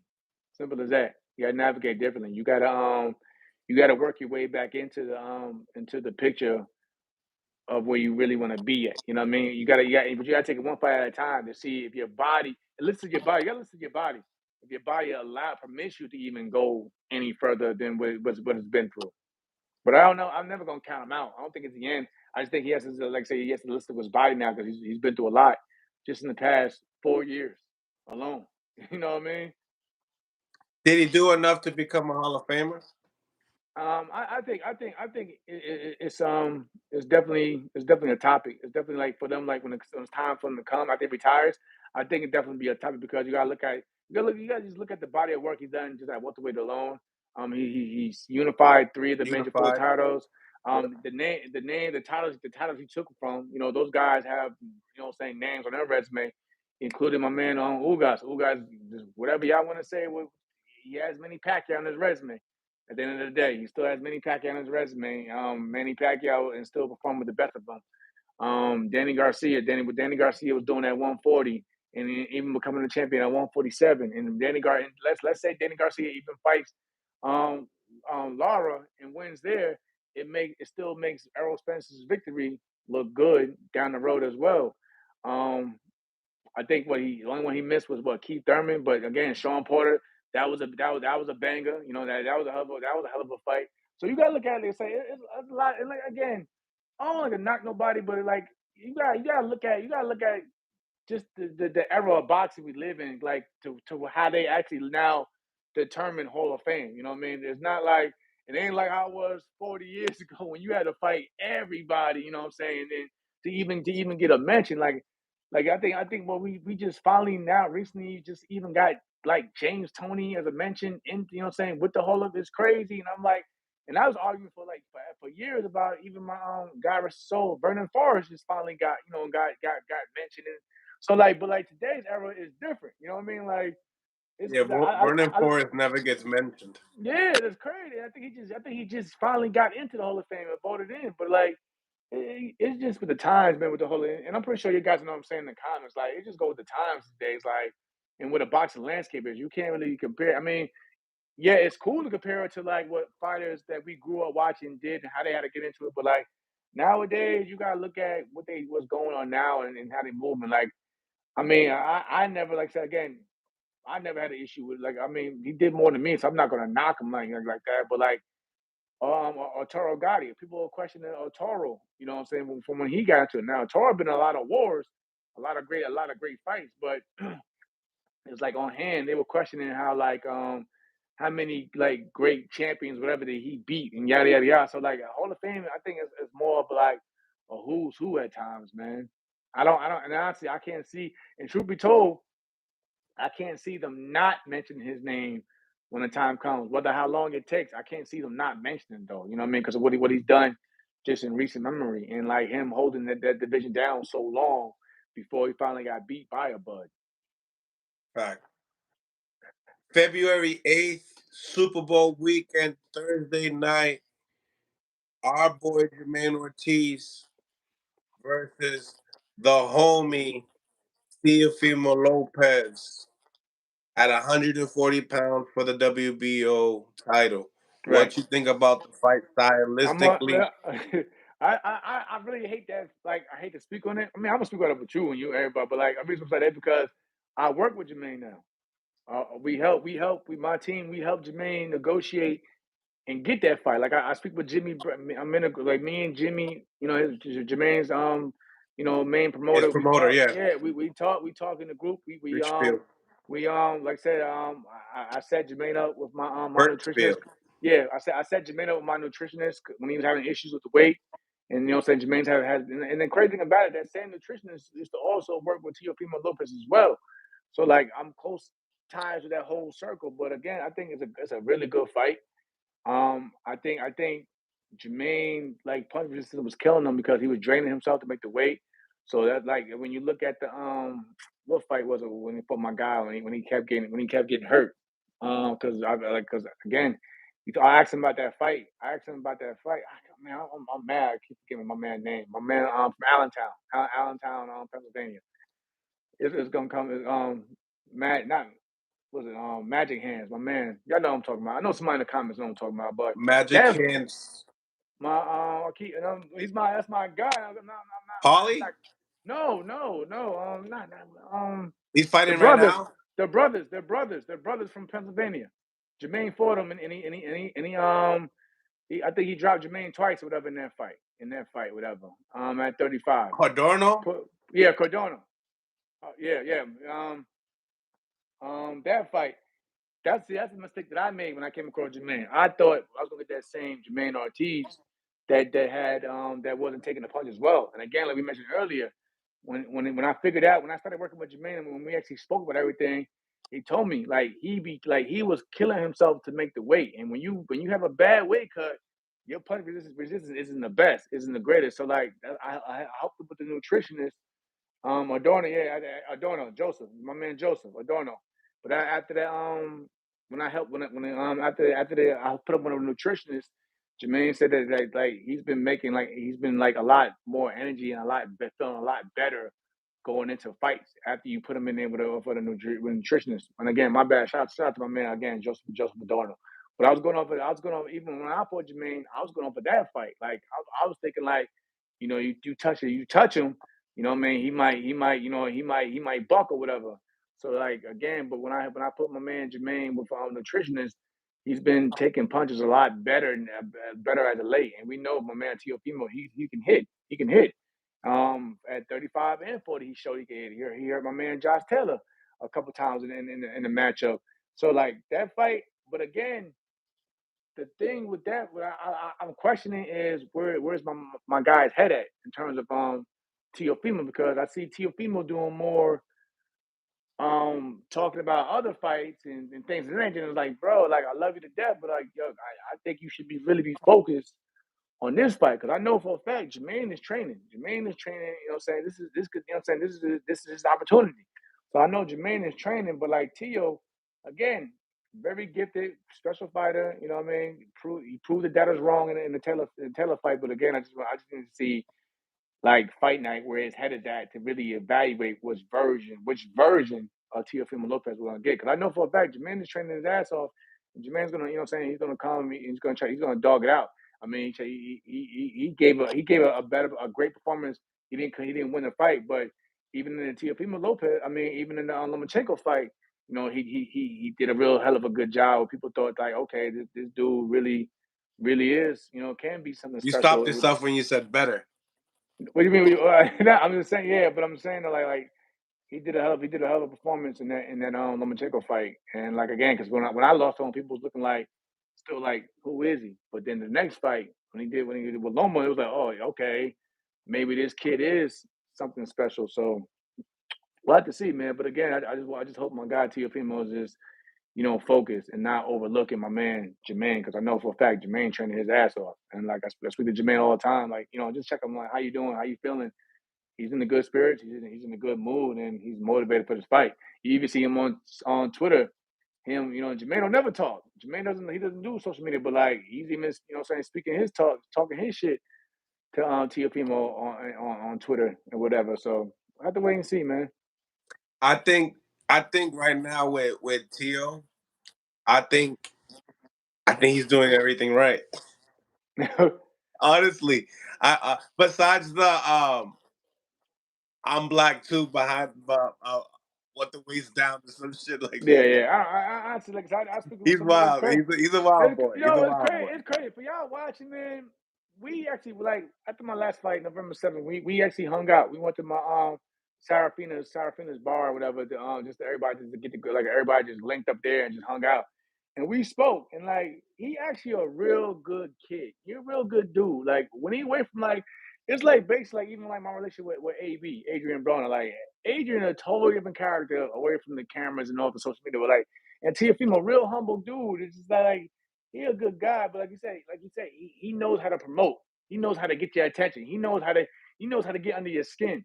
So like even for me, at times I'll be fooled. Like, is he just trying to build something here, or is he like really like bothered by something? So like that's why I worry for him at times. But if This you is I this is hope what he's Teo building. did. This is what Teo did for everybody. Just didn't know. He has a fight coming up February 8th. He put his name instead of next to Jermaine, he put a bigger name. So when you put the title, more views. Teo crazy, man. Teo, just stay focused, brother. Now, if he believes it or not, and the crazy thing about Teo is that he be showing he wants the best fights anyway. He do. So I that's give him that. scary to I give him don't that. He even do. doubt the kid because Nah, I do. Like I said, he calling for Bud he'll off the surprise you. rip. You know what I'm saying? So I'm not doubting that, but as you know what I'm saying, as a fighter, as a fighter, and most of us always like those of us in boxing will watch boxing. We always say, don't ever look too far ahead at the end of the day, Of because course. like I said with Jamaine, you might wake something up because he feels like you overlooking him and disrespecting him, so you might wake up a different animal at the end of the day too. And then what did Jamaine say on the Terrence Crawford post? Oh, if what he said, that's gonna be an excuse when I knock his ass out, some shit like that. Yeah. I said, that's what I'm saying. And we don't never hear Jermaine speak like that, but we'll see, man. We'll see. I think it's gonna be overall. I think it's gonna be a good fight. I think it's gonna be a good fight. You think it goes 12? I don't know. I don't know. I don't know. I really want to see. I really want to see how Jamaine, in terms of like this, at a fully fledged 140. If he You think Jamaine can stop Teo? I don't know. I think he has a shot. I think he has a shot. I think anybody. I think again. I think anyone's a He shot. didn't stop you. I he, and yo, and I'm sorry. Hey, you Yo, understand? yo, I'm but giving my peep man the game, benefit of the doubt. I'm giving my yo, man the but peep benefit of game. the doubt. But Antonio Moran, you were supposed to get him out of there. Devin Haney got him out of there. His Yeah, last opponent. yeah. I think he played it. I was watching. I was there that night. I was there that night ringside. I think he's playing a little too safe for my liking, in my opinion. But again, once he like one thing about Jermaine, once he gets his rhythm and he starts switching and becoming a switch hitter or whatever, that's when he becomes his best. And that's when he like again, that's when he starts really banking around. And he did it with me. He again He like did it with Loma. yeah, that's what I'm saying. When he starts doing that, I'm like, oh, you know what I mean? This is if he doesn't stop him, but he still has the ability to still win rounds. You know what I mean? Even we know well, like I said, we know what Tio said he was going through with the Cambosos fight. You know, Cambosos was able to box those rounds to bank them in, and I think Jamaine is a more has more tools as a boxer to steal and bank rounds. He's the victory for Jamaine Ortiz. Jermaine has to be sharp at all times because Tio is an awkward dude. He could be oh no, he can be awkward. Like again, like I said, like you think you got some space in between you, and then Tio with quick feet and quick hands, he'll lunge and hit you with a hook or even just a jab from you know what I'm saying a leaping jab, and it has effect. Like Tio can hit with both hands, so you gotta be sharp with Tio at all times. In terms of Jermaine, like what he needs to do, he has to box and be slick and smooth and not try to avoid it because again, like you mentioned, this is boxing. There's gonna be times when you got to sit there and dog it out. You know, you gotta dog it out, but you gotta be smart and you gotta tight. Make sure your defense is tight. Teofimo, he just has to be himself, but overall, he has to be mentally in it. You know what I mean? He has to be mentally in the ring at all times. He can't just rely simply on his natural gifted ability. You know what I mean? He has to actually be motivated to go out there and try to dominate that fight if he wants to get one over Jermaine. Because Jermaine, you see, he's gonna fight. He's gonna fight. You know what I'm saying, from bell to bell. If he has to, he's gonna fight. Yeah, I definitely agree. He could definitely fight his ass off. Um, you know, who do you think is the faster fighter? Speed. I don't know. Like I haven't been in with Tio. Honestly, I know Jermaine. Jermaine got a hand speed, and Jermaine lets his hands go. You know what I mean? Like when we fought, he'll throw a lot of combinations. Who Tio, got Tio, who got the faster foot speed? you probably give it to Tio because he'll change angles and whatever and yada yada yada and you know what I'm And saying the first and step is very explosive. yeah, yeah, but yeah. So like, I probably would give that, but like, I like hand speed. Like, I know Jermaine. Jermaine has fast hands as well, and Jermaine lets his hands go. I mean, even like you gotta look at it. Say what you say about the Loma where he was at in the career, or whatever. But I still thought he put up a good fight with even against Devin. But Jermaine was beating Lomachenko to it. Lomachenko was at times getting out the way of some of the shots because he was so quick. Yeah, it's crazy that you say that the switch hit is gonna be the complication for Tio, because I'm like Tio does really good with southpaw, Right. so I don't think switching southpaw would probably be the best thing, but maybe in moments In moment, no, to it's set that's up what I'm saying. traps, It's in moments. It's in moments. to Like when set I was up in, traps. yeah, that's what I'm saying. When I was in with Jermaine, he'll come out all the dots 1 minute, and then he's switching, and then he'll switch for something real quick, and then he'll go back to all. So it's like, it just that's what I mean. Like not just like in terms of like Bud, like Bud, he'll fight a whole entire round southpaw, or a whole entire fight southpaw, and then maybe this round he'll come out all the dots. But like with Jermaine, he is in the moment. Like say for like the set traps or to throw you off your game. Yeah, 100%. I definitely agree.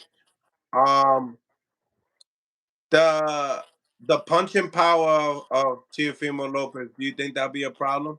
Yeah, so yeah. It's always a problem. It's always a problem for anybody. Anybody. That's what I'm saying. Like Jamaine's got to be Jermaine. Just be sharp, slick, smooth. You know, and keep his hands up. You know, and just be But him. Like, HLD Ortiz is athletic, but Tszyu is too. These guys are both athletic. and that's why I gave the faster feet because of the way Tio can just like, you know, boom, he'll be here, then he'll be over there 1 minute. You know what I'm saying? But Jermaine quick on his feet too.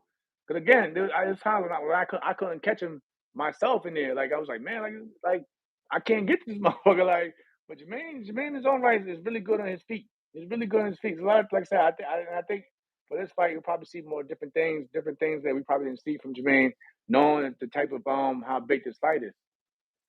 Stylistically, because my opinion, I think that Crawford was just so much faster than Arrow, and because he was faster, he could think faster, and because he could think faster, there was just all problems from there, right?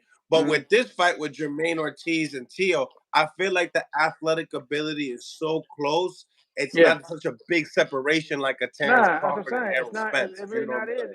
And then I'll be honest. Like even looking at Jermaine's resume, like when has he been really beaten up or dominated?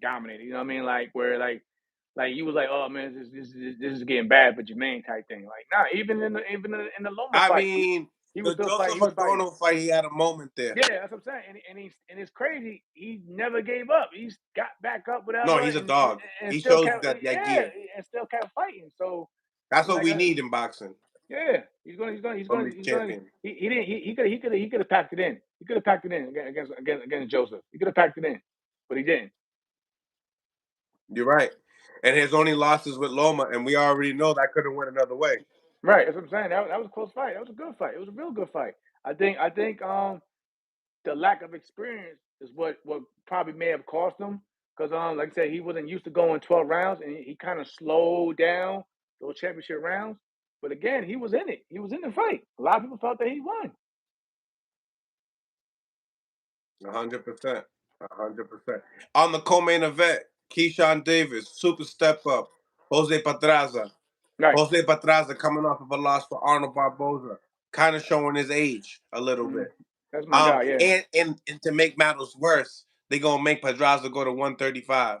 Hasn't been at 135 for a long time. No, but I Only said the same thing I said when the match was when Tyrann was talking about me to the fight long before it got announced. I was like, well, what weight is going to be? I'm looking at, you know, I'm talking to them. I'm pulling you on thought the box rate. same way I thought. I'm pulling on box rate. Like, last time he fought at 35. I'm like, it's been what 2019, That's 2020. Like, key. This is key right here. yeah. So like, it's been a hot minute. You know what I mean? Like since he fought that. I mean, didn't he even win a belt at 140. So like, I don't think he was ever trying to. I know, no, 130. But I think okay, 135. Then he moved up right afterwards. But like, he won up. He won. I think after the Lomachenko fight, he moved up to 40, and that was a while ago. You know what I'm saying? After they fought. So again, I think I'm not, and I don't want to take anything from him because again, like I don't want that to be like, oh, he was weight Oh, training. Pedraza beat Richard Comey, which was like a big win for him. Yeah, that's what I'm saying. But like again, that was at like 40, and how long ago was that fight? You know what I mean? So like, That was after the Arnold Barboza yeah, but loss. like, yeah, so that could be interesting because again, obviously, but again, we never know. But since you know the fight had got canceled because of the failed drug test, whatever with the marijuana and shit, you know that probably gave Pedraza a little bit more time to work his way back down. You know, in terms of to the weight as well, but also it's still the mileage on him. Like he's been in some fights. He's been in some wars for a Yeah. long time. So you gotta look at it like And that. he got knocked out early, you know, when he was champion against Tank. Yeah. Yeah, it's nothing. Like the It not does like something to you as a nah, fighter, nah. regardless. I mean look at other people that take like say what you want about Tank's resume, whatever, anything like that, but look at the fighters after Tank fights him. I mean, even Hector Garcia's last fight. Hector Garcia, I didn't know what was going on with Hector Garcia when he fought against Lamont. Like Lamont, it's just like he could pull the trigger at times. Like he had moments, but like down that stretch, he wasn't listen. He wasn't that Hector Garcia that fought prime time Colbert on a few days whatever notice. You know what I'm he saying? wasn't So even he wasn't even Hector Garcia those first few rounds before he got knocked out by Tank. That's what I'm saying. So like the Pedraza fight, like I said, so going back to Pedraza after fighting Tank, it was like, and I thought I ain't like that gameplay. He came like, I don't know why he wanted to go toe to toe with Tank anyway in that fight a lot so much. But again, afterwards, it was kind of like you had like it was like rolling dice, like which version of Pedraza we was going to get, at times. But like now, it's like I think that like also at the tail end of his career, I get it. He still wants to prove that he has something left in his something left, like us all, including myself. But going against a guy like Keyshawn Davis, like I said, I know Keyshawn. I've been in the ring with Keyshawn plenty of times. Like, and we know Keyshawn is always willing to try to make a name for himself and make a statement. But anytime he gets in that ring, so it's a dangerous fight for Pedraza. It is. Now, Keyshawn's last fight, obviously, they took it off they took it off of his resume because of the failed drug test. But in the same time, and let's just let it be known it's marijuana, nothing too crazy. Yeah, that's why I point out. Right. I don't want to It's the put too much weed. shade out on this It's the shit. weed factor. Yeah. I guess they top ranked Bob Arum said, "Hey, I'll never have you fight in Texas ever again. I'm sorry, it was our fault. It's not even your fault." You know what I'm saying? Type of deal. Mhm. Which was cool because with an old timer like that, you don't expect it. You don't expect it. Hey, Bobby out there with the magic too. Bobby pumping the magic too, though. He's from Brooklyn, you know. For real, Bobby out there doing his thing too with it. That's why Bob stood around doing what he doing. Yeah, he knew about the sour diesel before all these guys did. For real, for real. Smash the like button, ladies and gentlemen. Smash the like button. So, um, this is a big fight for Keyshawn Davis. You know, with his last fight with Albright, he got hit with certain shots. It seems to me that Pedraza still has the punching power, at least. Um, I don't know if he has the punching power to get out Keyshawn Davis or to frustrate Keyshawn Davis, Mm-hmm. but this might be the biggest puncher for Keyshawn Davis in his career if you really look at his resume. Probably, And yeah, probably, and clearly the most experienced most in the wrestling. experience, accuracy, everything, right? But a great time because he superly got outboxed by Arnold Barboza, which I believe is no Keyshawn Davis. Right. How you see the fight playing out? I think I see Keyshawn. I see Keyshawn winning that fight. But if Keyshawn isn't, no, I think he will be, especially after the fight fell out and whatever it was supposed to happen. I think he's more focused. He's more focused going into this fight. He knows how big. He knows how. I mean, despite what people think, well, Pedraza's at now, it's still a big name on his resume as of today. So I think Keyshawn has the ability to pull it out. And he may even hurt Pedraza in some instances in I that don't fight. see a stoppage. I don't see a You know, stoppage. what I'm saying? I mean, yeah, I think because again, Pedraza gonna fight back with you. He'll fight back now. I'm He'll fight. betting the over. He'll go toe to toe with you. But I don't know. It's tough to see him pulling out a victory. And like, it hasn't been it's been a long layoff on top of that since Pedraza's been back in the ring as well though. He ain't been back in a while. Yeah. He ain't been, that's what I'm saying. You gotta look at you gotta put all those factors into it. He hasn't been in the ring in a And you're while. making him go down to 35 That's what I too. mean. So there's a lot of things against him going into that fight, and then you got and Keyshawn is already naturally talented and a gifted fighter as it is. So it's an uphill battle for my man, and I like Jose, but it's just a lot going, it's an uphill battle. But like I said, you probably don't see a stoppage, but I can see it being a wide UD in favor of Keyshawn. Right. He probably didn't even sign the contract before the flyers and top rank on Instagram came out. You know what I'm saying? Like um now, do you feel like, for instance, if he has problems with Pedraza, because we've Right. seen Keyshawn have little problems. You know, he's a really high level fighter. Sometimes he gets bored in there, does things that he's not supposed to, gets caught in little things. Um, he got hit with Albright with a big shot. Yeah. You could see it. It was really late. Yeah, he walked in. If He walked right Pedraza to the puts ring that in. same shot on him, what do you think? Um, I think he could probably, yeah. Of course, anyone's logically get hurt, but I think he could weather the storm still, like just like the last fight. I don't think Pedraza. He's not that Pedraza's not the sniper no more. he's not. But he's never been known as a big puncher like that either. I mean, he has respectable power, but he's never been known as like a big puncher where like if he catches you, it's over, or you're in Yeah, serious yeah, yeah. trouble. He's a Like 40 gauge. yeah, you know what I mean. He's So not a yeah, sniper no more. so like again, I think Keyshawn, like he like I said again with growth, with experience comes growth. So if he learned from that last experience, he won't make the same mistakes though in the end that he did against Albright.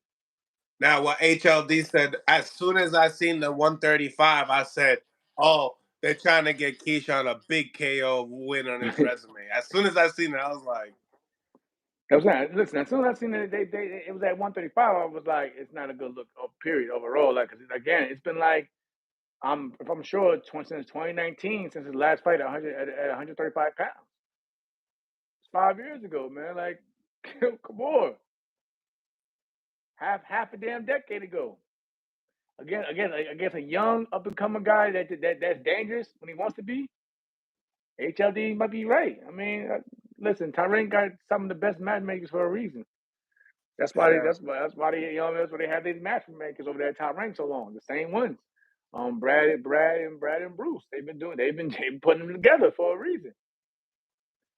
The matchmakers are just as bad as the gym fighters that when they see you out of shape, they say, "Hey, you want to do some rounds?" You know, Man. they're just No, as bad as those guys. hey, if you sign up for it, then that's on you in the end. They can't force you. You know what I mean? They can't make you. But if you sign up for it, that's on you. But like I said, they know what they're doing in terms of when they're making these matchups. Like they're trying to build new stars. They got to build new stars. They start talking to your accountants before calling you and stuff. They already got an idea in mind. They're making matches the minute you're in the ring for your current fight. They're already making assessments like I know I can see what was good for him next. Or down or another 2 fights. I know who I need to match him up with. Yeah, certain fights I hope like we get like when we heard about the Kid Austin and Jojo Diaz fight, I was like, yeah, I want to see these fights from the youngins too as well. You Right. know, so when I seen the Keyshawn and Pedraza, I was like, great. Hopefully, like Keyshawn just did an interview saying that he's probably gonna do 5 fights this year. Like, imagine 5 names. I mean, that's not. I mean, he can pull it off. I mean, you seen like my guy Abdullah Mason, even though he's still I guess in the prospect range, but like he fought like 5 times on Emiliano Vargas. So like But they they would have not. You don't see them putting those guys together. no time soon. Nah, why they're gonna build a good But thing. would you do? Would they even do it in 2 or 3 years though? That's the thing. Probably, yeah. The way boxing looks now, in terms of like these guys are trying to listen. Back in the day, you had to be like 20 fights. You had to be like 20 fights in before you got your first world title shot. Now these guys getting world title shots at like 12, 13 fights in. They're getting world title shots now. And so like, and then again, before you get that world title shot, what you got to do? You got to fight somebody at a high level caliber opponent. So yeah, I can see them fights in another two years. Those type of fights happening. But right now, those guys are just building they're building their base, they're building their resume. But again, you probably see something like that. Maybe even at the end of this year, going into the next year with the younger talent facing each other. Mm, mm. Shout out to Molly Mall for the $2. The first donations of the day. Okay, okay. Thank you for putting some color in the chat. When is Top Rank gonna take Xander off the bottle? Man, they doing my man Xander They Grimes. killing them. They Nah, killing him with the milk. I What you think think? I, I What think you I think think I about think Xander Zayas? I think so. Honestly, with that question, because I spoke to Xander, I think so. I think it's determined on Xander. I don't think it's a top rank thing. I think it's more with Xander, because I think you hear him at times say that he's not in a rush. He's just moving at his own pace. But I mean he's already up there. I think like what number 2 with the WBO, and that's Tim Zhu's title. So eventually, what I mean, I can see maybe a title eliminator and then the world championship sometime this year. If not Zhu, depending what Jamel Charles does with the rest of those belts. Because you see how they did with Devin Haney's titles once he vacated those belts, everybody started putting their bids in for who's gonna fight for this belt and that belt. So again, I think this year will be the year that that Xander will step up and really fight somebody that you guys feel that's worthy of a good fight. Of, you know what I'm saying, for becoming a world champion. I mean, I like Xander, young kid, definitely could be a champion for sure. But like he's close, like with guys like what is it, Josh Kelly, you know, Mm, uh, he's lined like in the top three, I think, in the WBO, which is Tim Tszyu is the right. champion. Um, you know, how far do you feel like he's far away from those type of fights? Nah, like I said, this year it should happen all this year. So We but got Virgil Ortiz stepped into the division. shout out to shout out to my man Virgil. But I said about two fights, or one fight in this year. The next year should be I mean, this year should be after that should be a good step up. It's gotta happen soon. He's already high. He's already high in these sanctioned bodies. You know, so it's gonna have to happen soon. You know what I mean? So again, I can see him one fight in this year, then the next fight something big. If not a world title, depending what Jamel Charlo wants to do with the rest of those belts. How old is Zander now? He got signed at He's 16. like he's like 20. He just hit 21. Yeah, That's he why got he was taking signed his at time. 16 is Yeah. So crazy. yeah, he's still young. But I get it. I get that you guys just want to see him in more competitive fights. You know what I mean? So I get it. Kid's been pro 6 years already. Yeah, so I understand. So I'm saying I understand from the boxer standpoint and how people are the audience. Facts. Facts. Um, what's next for Crawford, man? Like, what fights do you want to see him in? I mean, I think if he stayed at 147, obviously the only logical fight that everybody wants to see is, of course, Boots. You know, if he stays at But is it 47. everybody or is it just I us mean, hardcore? probably mainly the hardcores for the. I mean, hardcore. I think I like Boots. Boots. But again, you probably have some of the casuals that don't know him probably feel he has to build the base, a stronger base or whatever. And that's what it is. We know the business of boxing, but again, I think in terms of like just competitive And wise, can you blame those people, Jamel? I It's mean, if well, you think about it, it's like, all right, Boots, all right, who'd he fight? I get it, I get it, I get it. But Name your again, favorite, name your top three Boots fights. Who are listen, they? man, Who are those guys? like I said, I understand, Where they're from? You know what I'm saying? no, but I America. get it. He got that. He got the talent. He got the tools. He got the tools and everything. But I get it. I get it. But at 147 though, right now, um, who else like can Bud fight unless he moves up and fights those guys? That's what I mean. I think Boots would be the only logical answer at welterweight, at least at welterweight. Just at welterweight. I'm not, you know what I'm saying. Despite audience casuals or hardcore, whatever, I think Boots would be the only like real name that people really would accept. Period. At 147, you know what I mean. I don't even think shout out to Mario Barros. I don't even think they would even accept that fight, and that's a good fight for Boots though. That's a good fight for Boots, you know what I'm saying, whatever. But I don't think they would even accept Bud fighting him, even though I think Barros is like the number two, according to the Ring magazine, the number two welterweight. I don't think people wouldn't accept it, but like I said, I would think it would be a good fight. You know, because Barrios, I think he's gotten better since his last defeat, whatever. So I think he's gotten better. What was that, the Keith Thurman? So since the Thurman fight, I think he's gotten better. But again, in terms of like even the hardcores, I think the Well, no, it only says fight, Ugas. I mean, yeah, well, Uga, from Keith, go, but we don't. But again, you might get a similar argument that we got now with even with Arrow. How people were saying Ugas with the eye, same thing. The eye situation with Ugas, like Ugas. I even asked him myself, but it's hey, the bro. truth. But I'm saying though, but like they going to want to see the young, healthy, up and coming guy to probably push Bud or assume he's going to push Bud. Because anybody Bud fights, he's gonna get criticized with. Because if he like say he beats Boots, oh, he's supposed to. He wasn't. You know what I'm saying? You was a more experienced guy. Yeah, yeah, yeah. And like you said, well, who did he beat to even get the opportunity? Yeah, yeah. So like, Bud either way is in a tough situation. So I feel like the next road would be up north for him, where at 54. And like I try to tell people, like now, if what's it bigger? Is it bigger than Australia, or is it just as big out here in Vegas? Now you know what's crazy. I think Tim Tszyu's fight. Even Tim Tszyu said it'll be big that he would even come to Vegas for that fight. I mean, you know what I'm saying? He put that out there, you know what I'm saying? That because he wants to make a name for himself in the States, of course. You know what I mean? So either way, that fight will be big.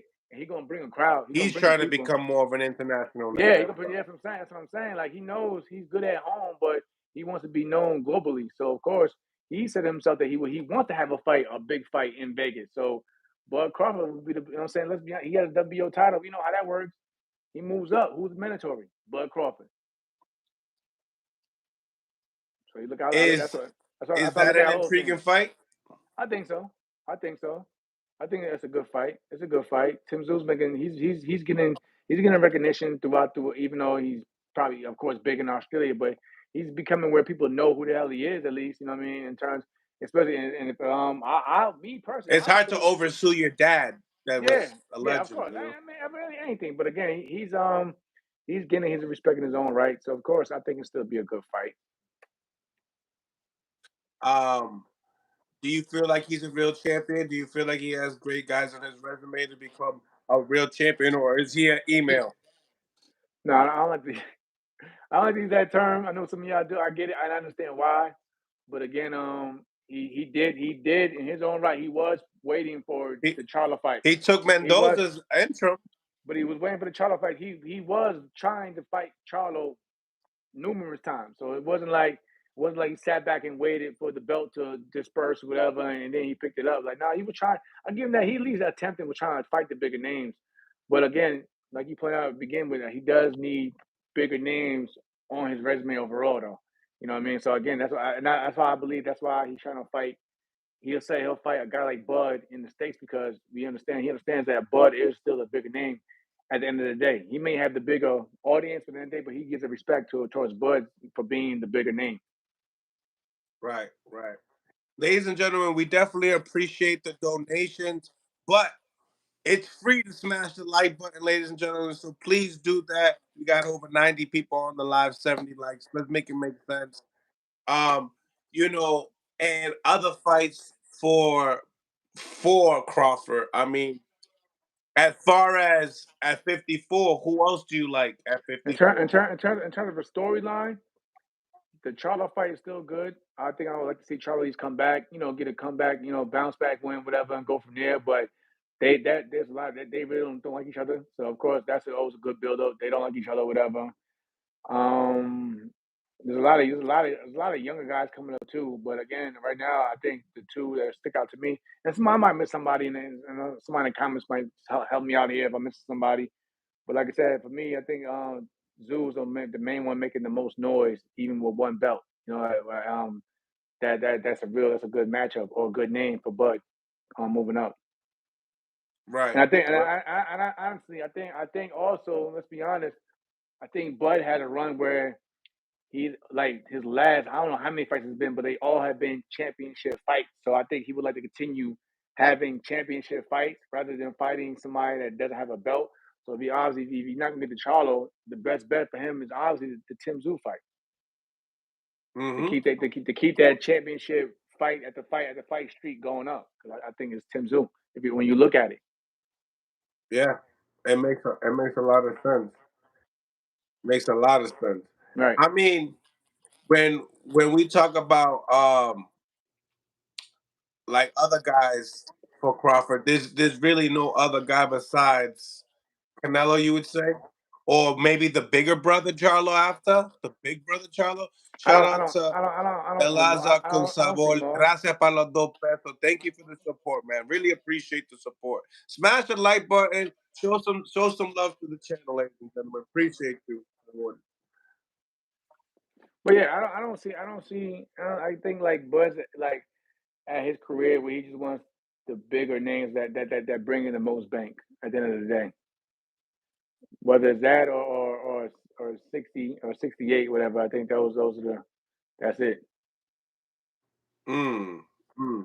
Cause What do you think? What do you think? you kind of see that he's enjoying life now. He's not slowing down the ring, but just like slowing down in terms of trying to jump in the ring and do this and that. He's just enjoying his life right about now. Right. No, 100%. I hear you on that. Yeah. Um, Tonight, like when it came down to the testing with Arthur Beterbiev for tonight's fight, Right. What's your thoughts on it? A lot of people don't understand. I don't understand either. That's why I was confused. That's why I was telling you earlier. I don't understand either. Like one minute they said it's not a failed test, but like, what was the reason of bringing it up? Then like so I'm confused myself. So again, I don't know. I don't know how it plays out. I spoke to Callum yesterday about in the fighting meeting. We spoke to him. He said he wasn't worried. He said he wasn't worried. Eddie Hearn was in the room with him. Eddie Hearn said, "Listen, we spoke on it. We would like to." Eddie Hearn said himself, same thing you guys said. We would like to know more what that means. But if it's not a failed test, then whatever. But we would like to know more about it since y'all brought it up. But I don't know, man. Callum, the main thing, the fighter, he said he wasn't worried about it. He still wanted to go in there and fight tonight. So it is what it is. I think I look at it as once they always doing the camps, they have the track record of where your hormones are rated, and when you get older, they're supposed to. I'm assuming they're supposed to drop down a little bit, right? Now him being 38, I think that they might have been a little higher than usual, or just I as good mean, and still talking I don't about know. it. I don't know. I guess he fucking the son still fucking. I don't know what the I can't. I Regardless of the fact, this boxing don't know. game is very, very tricky when it comes to the science of that. Right, yeah. So I don't know, man. Like I said again, like they said it wasn't like anything crazy, whatever. But again, the fact they brought it up, I can't call it, man. Like I said, I'm with you guys. I'm not a scientist either, so I don't. We'll see. We'll see how it looks tonight. You know what I mean? We got to fight. They're getting in the ring anyway, so we'll see how it goes. Right, right. Ngannou shaking the world in the heavyweight division in boxing still. He's shaking the bank for sure. I ain't mad at him. I'm not mad at him. I'm not mad at him, yo. I mean, again, I was hoping that we would get the Wilder Joshua fight. That was when we wanted for like well over a decade or so. We wanted that fight. You know what I mean? But again, Ngannou, he put on a better performance than what we thought in the Fury fight. Some thought he won it. I even thought I thought he pulled it out. You know what I mean? Especially with the knockdown and everything. But it is what it is. But again, even with the loss, he still put himself in a position to come back for a hell of a payday. So I'm not mad at it. I think now when I speak about the Fury side, I think Fury after going through that criticism when on the Usyk fight, I think we're going to see a different version of Fury in terms of a better version. But again, Usyk is not coming to play with nobody. He never does. So I think despite what people say with his fight with what was it, Dubai, they the whole controversy. But I think both of those guys on that end, they know how big that fight is. So I think that they both can come and bring their best versions of themselves. So, who do you favor, the Joshua or the Ngannou? I'm going with Joshua. I'm going with the guy, the boxer, the more who's been in the boxing ring longer, just of the experience. But again, I don't see it going. I don't see it going the distance. I think either one of them had the ability to put the other one out of their misery. So I can see Ngannou winning by knockout. But in terms of a boxing matchup, I would edge it to Joshua. But again, Ngannou, he looked really good closing that gap against the bigger, taller Fury. So I think he can close the gap with a guy like Joshua as well. Right, right. Um, and do you feel like if Ngannou wins, does it not just does it take a dent in the boxing world, or does it just show the testament of the type of fighter that Ngannou is? Both, both. Look at the we kind it took a dent. You already see how social media was after the last fight. He didn't win it, but you had MMA fighters and fans from all over flooded into He didn't the win the box. fight, but he won the people. Yes, I'm saying, but you had MMA. Matter of fact, you even had boxers and boxing fans even thinking that he won the fight. So all that, LeBron James. that's what I'm Obviously, we saying. know other sports are gonna feed in, but to actually have boxers, you're right. That's what I'm saying. You even have boxers and boxing fans thinking that he won the fight. So that's what I mean. And then the MMA side, they ain't making no better. So they were just killing us left and right. You know what I'm saying? But it is what it is. Tyson, you know what I'm saying? Tyson's the only one to blame for that at the end of the day. It's the performance he put up, and it kind of set boxing back. So of course, if Ngannou goes out here, not wins, but just knocks out Joshua, oh, it's over.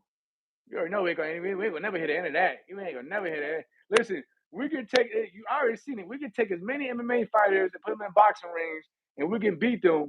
But I'm telling you, that one time that one MMA star comes in and knocks out a highly known fighter, that's over. Over. Shit. You know it. Ain't gonna never let that down. Ain't gonna never let it down. Yeah, listen, Dana White will say, I don't agree with what MMA fighters fighting boxers, but let an MMA fighter that he has promoted beat a boxer, a well-known boxer. Oh, Dana gonna ride with that too. Simple. It is what it is, though. It is what it is. Easy, easy. So, how they treating you over there?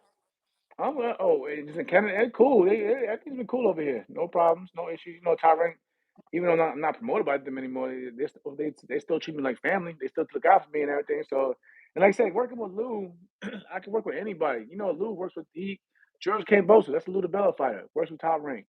Lou works with Eddie Hearn. Again, he's done business with Al Heyman. So, like for me, that's what I'm saying. I'm just having fun with my career. Like it just gives me free range and where I can move, where I'm saying I'm comfortable at. So that's the good thing about it. Like I'm like my last fight was on the zone, whatever. But who knows? My next fight could be on ESPN again. So that's why like you gotta just know what's the best fit for you. That's how I look at it. And any fighter. Like I said, that's why you guys see how I never burn bridges. I never said one bad thing about Al Heyman. Al gave me my first opportunity when I became a pro. I did. I worked with Golden Boy. Because when people forget Al Heyman and Golden Boy used to be like this when I first turned pro. And I did a lot of work with Oscar De La Hoya, Eric Gomez, and Robert Diaz and them. So I'm close with them guys still. I just ran to Eddie Hearn yesterday. Me and Eddie spoke. I told him, listen, I want to fight some of his guys in the UK. And again, top rank. They got champions over here. So me, I think I'm just in a good position. All I got to do on my end is just keep winning and just keep keep pushing. Who do you what platform you think you're gonna be setting your eyes on when it comes to getting your feet in the ring again? I think because everybody's kind of like booked, even though like let's be honest, like top rank is the only one on the ESPN side. So I'll probably have to say like maybe like the zone the next time around, whatever. But again, if I just said I keep working on the WBO, we know WBO has good ties with top rank. So of course I'll probably back on ESPN when saying sometime this year. So who knows? But I just gotta just take it one fight at a time, just keep winning, and just have fun with it, but stay focused. Now, there's no controversy when it comes down to you fighting in different platforms. Will there be controversy if you do any commentary? Because the zone needs somebody like you. I'm No, just saying. I actually tried to actually trying to reach out to the zone as well. So like we got Chris Algieri. Chris Algieri, he does commentate for with Christina Pancha for ESPN on the international side. But what they took And out Polly though. I think Paulie got. I think I have from what I heard. Honestly, I've heard that Paulie had got paid more to do the pro box, The pro box. the pro Yeah, he box. seems like he's more involved than Chris Algieri Yeah, when that's it what I'm saying. comes to Yeah, like financials with that. yeah, that's what I'm saying. So like, I think it was more of like they just paid him better over there on And pro Chris is box. great too. Chris is great. Chris, me, Chris, and Christina did it. We did it at one point. We did a show together, but then you'll see Chris do the show on the zone as well. So I don't think it'd be a controversy. I don't think it'd be an issue because again, like it's not an issue with me just doing content with ESPN or Sky, but doing fighting on the zone. So it's just two different. Like I separated the two. Right. Right. So, man, shout out all your social medias, bro. Where people can find you, where they can talk shit, man. You're always active on X. Oh yeah. Of course. Guys, like I said, I love and respect the people, man. Like yeah, you guys are great. You guys, matter of fact, even now, my own crew, you guys keep me relevant just for like with you as well with the platforms. Because that's why I try to tell fighters, man, just try to stay out there as much as you possibly can, man. And no matter, even if you're not fighting, stay out there, stay relevant. And again, shout out to you, every other podcast out there that gives boxers, chance to even, speak their word, and especially the people that support boxing as a whole. But you guys can find me on at Jamel Herring, all one word, Instagram, Twitter. Like I said, I like building conversations on Twitter. So you guys are I was asked the boxing family, as I call it. What y'all think about this? And people like how I engage even when I'm commentating. I don't care. Like I'll sit there and be tweeting whatever while I'm sitting there watching the fight at the same time. What y'all think about what's going on here? And people engage, but that's how you keep people included with what's going on in the boxing world. And again, like I said, I always go off you guys' opinion as well, because you guys might see something that I'm not seeing, or you guys might put me onto a fighter that I may need to start looking at more as well. So shout out to everybody out there, just saying boxing in general, just boxing the whole. Shout out to y'all, man. Man, we appreciate you tapping in with us, man. It's been long overdue. Definitely can't wait to the Yeah, next one.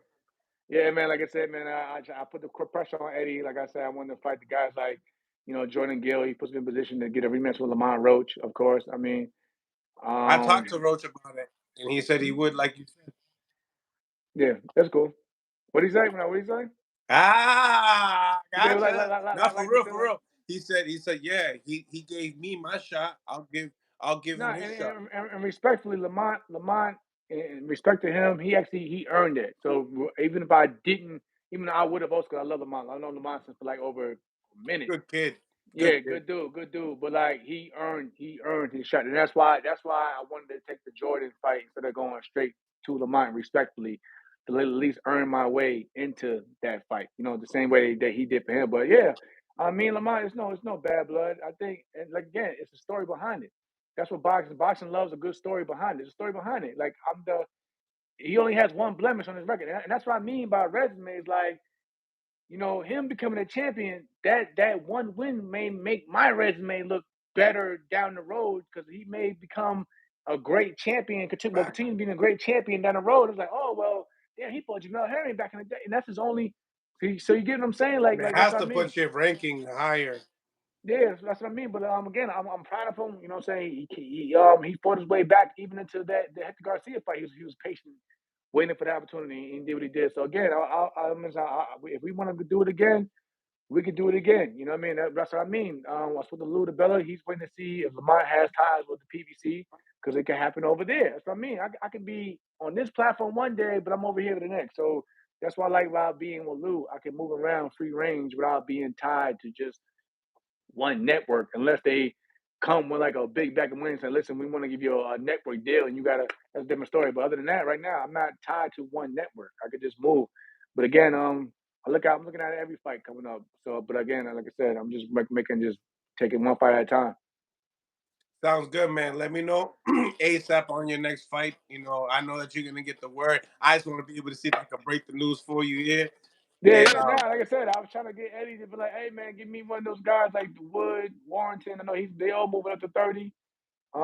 Jordan, he came up a good win, but again, there's other good fighters over here on our side of the hemisphere as well that we can make. So I just know that. Like I just want to be as a fighter. I just want to experience that UK atmosphere. So it's not like a disrespect to anybody. I just want to be like, listen, I fought everywhere.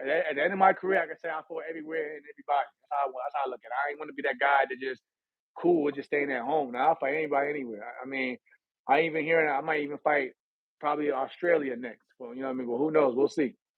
mm, mm. Well, you guys already know it's Jamel Herring. You will see him later on tonight on ESPN. You know what I'm saying? Talking his shit, speaking upon his analytic skills. And we got him right before that. So shout out to Jamel Herring, man. All right, man. Appreciate you, bro, man. Hey, love you all out there, man. Appreciate y'all. We back soon though, too. Thank you, man. I appreciate you, my brother. All right, bro. Smash the like button, ladies and gentlemen. Smash the like button. It's Mill City Boxing, home of the high level pro boxing media, the Fighters Channel, the Trainers Channel, the People's Channel.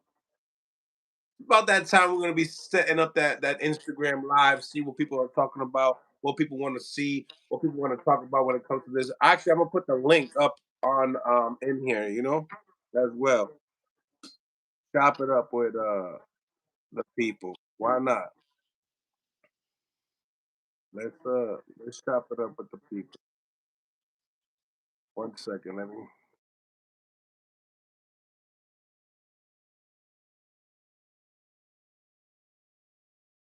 Bad, ladies and gentlemen. Smash that like button, ladies and gentlemen. I need you guys to smash that like button to improve the visibility of the show. And if you do that, I will continue to be on live for a lot longer. So make sure you guys smash that like button, please. I would definitely appreciate it. Hold on one second. Copy the link. I don't know why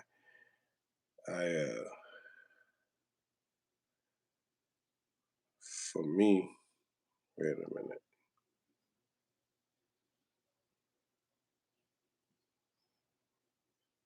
Trying to put it on the poll. What's going on?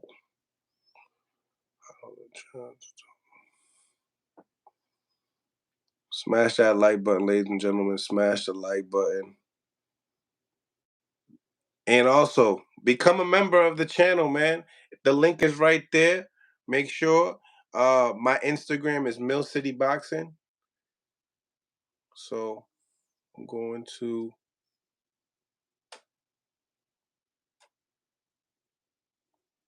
set it up now to get with the people. So anybody that wants to go and chop it up with your boy will be live right here on Instagram, and you guys can see it on the YouTube as well.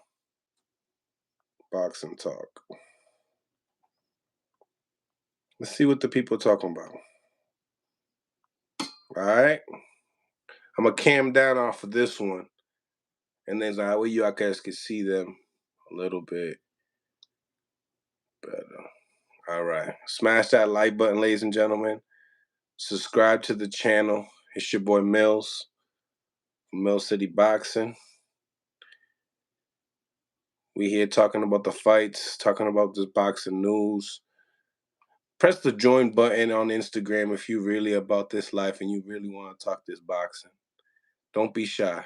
We live on Instagram and on YouTube in the same time with 80 people on the live on the Instagram. So make sure you guys smash that like button to improve the visibility of the show, and let's keep this thing going. Let's see who we got here. Where we at?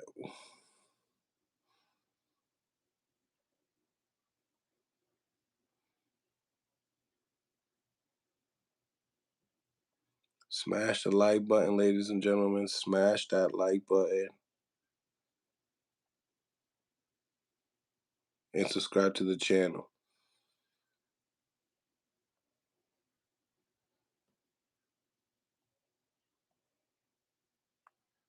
Alrighty. What's going on, everybody? What's going on? Smash the like button. We here live, Mill City Boxing. Hey, Ortiz, are you Puerto Rican? Yes, Jamaine Ortiz is Puerto Rican. I'm Puerto Rican. Can I go to your Instagram but can't write? Follow it. What's going on, baby goat? What's going on? Shout out to you, guy. Keep grinding. Like to see these guys move on. Also gonna be putting the link right here. Let me hold on one second. Let's go to King. We'll also be going live, doing live commentary for the Arthur Betterbiev and Callum Smith fight. So make sure you guys be ready for that. We'll be live on the YouTube channel. So make sure you guys subscribe to the YouTube channel. Also, the link is right there to become a member. If you want to become a member of Mill City Boxing, definitely check that out. Press the link. Support the channel, man. But nevertheless, getting into some of this boxing talk, Instagram got me mute. They don't like my opinion. Daniel, what's going on? What's going on, Daniel? Smash that like button, ladies and gentlemen. If you rocking with boxing, if you messing with the channel, smash that like button, ladies and gentlemen. We here on the YouTube seeing who's on and who's not. So this was a great interview with Jamel Herring. I definitely was a great one. Can't complain. Always a great champion. Always a great dude. But I'm gonna end the Instagram. I'm gonna end the YouTube. I appreciate each and every single one of y'all for tapping in as well. Make sure you go out your way and subscribe to the channel and press the like, man. It's free. It's always free. We'll be back doing some live commentary. Make sure you get into the polls as well. I see that people made their votes. Appreciate each and every single one of y'all. To the next one. Much love to y'all. God bless, and on to the next.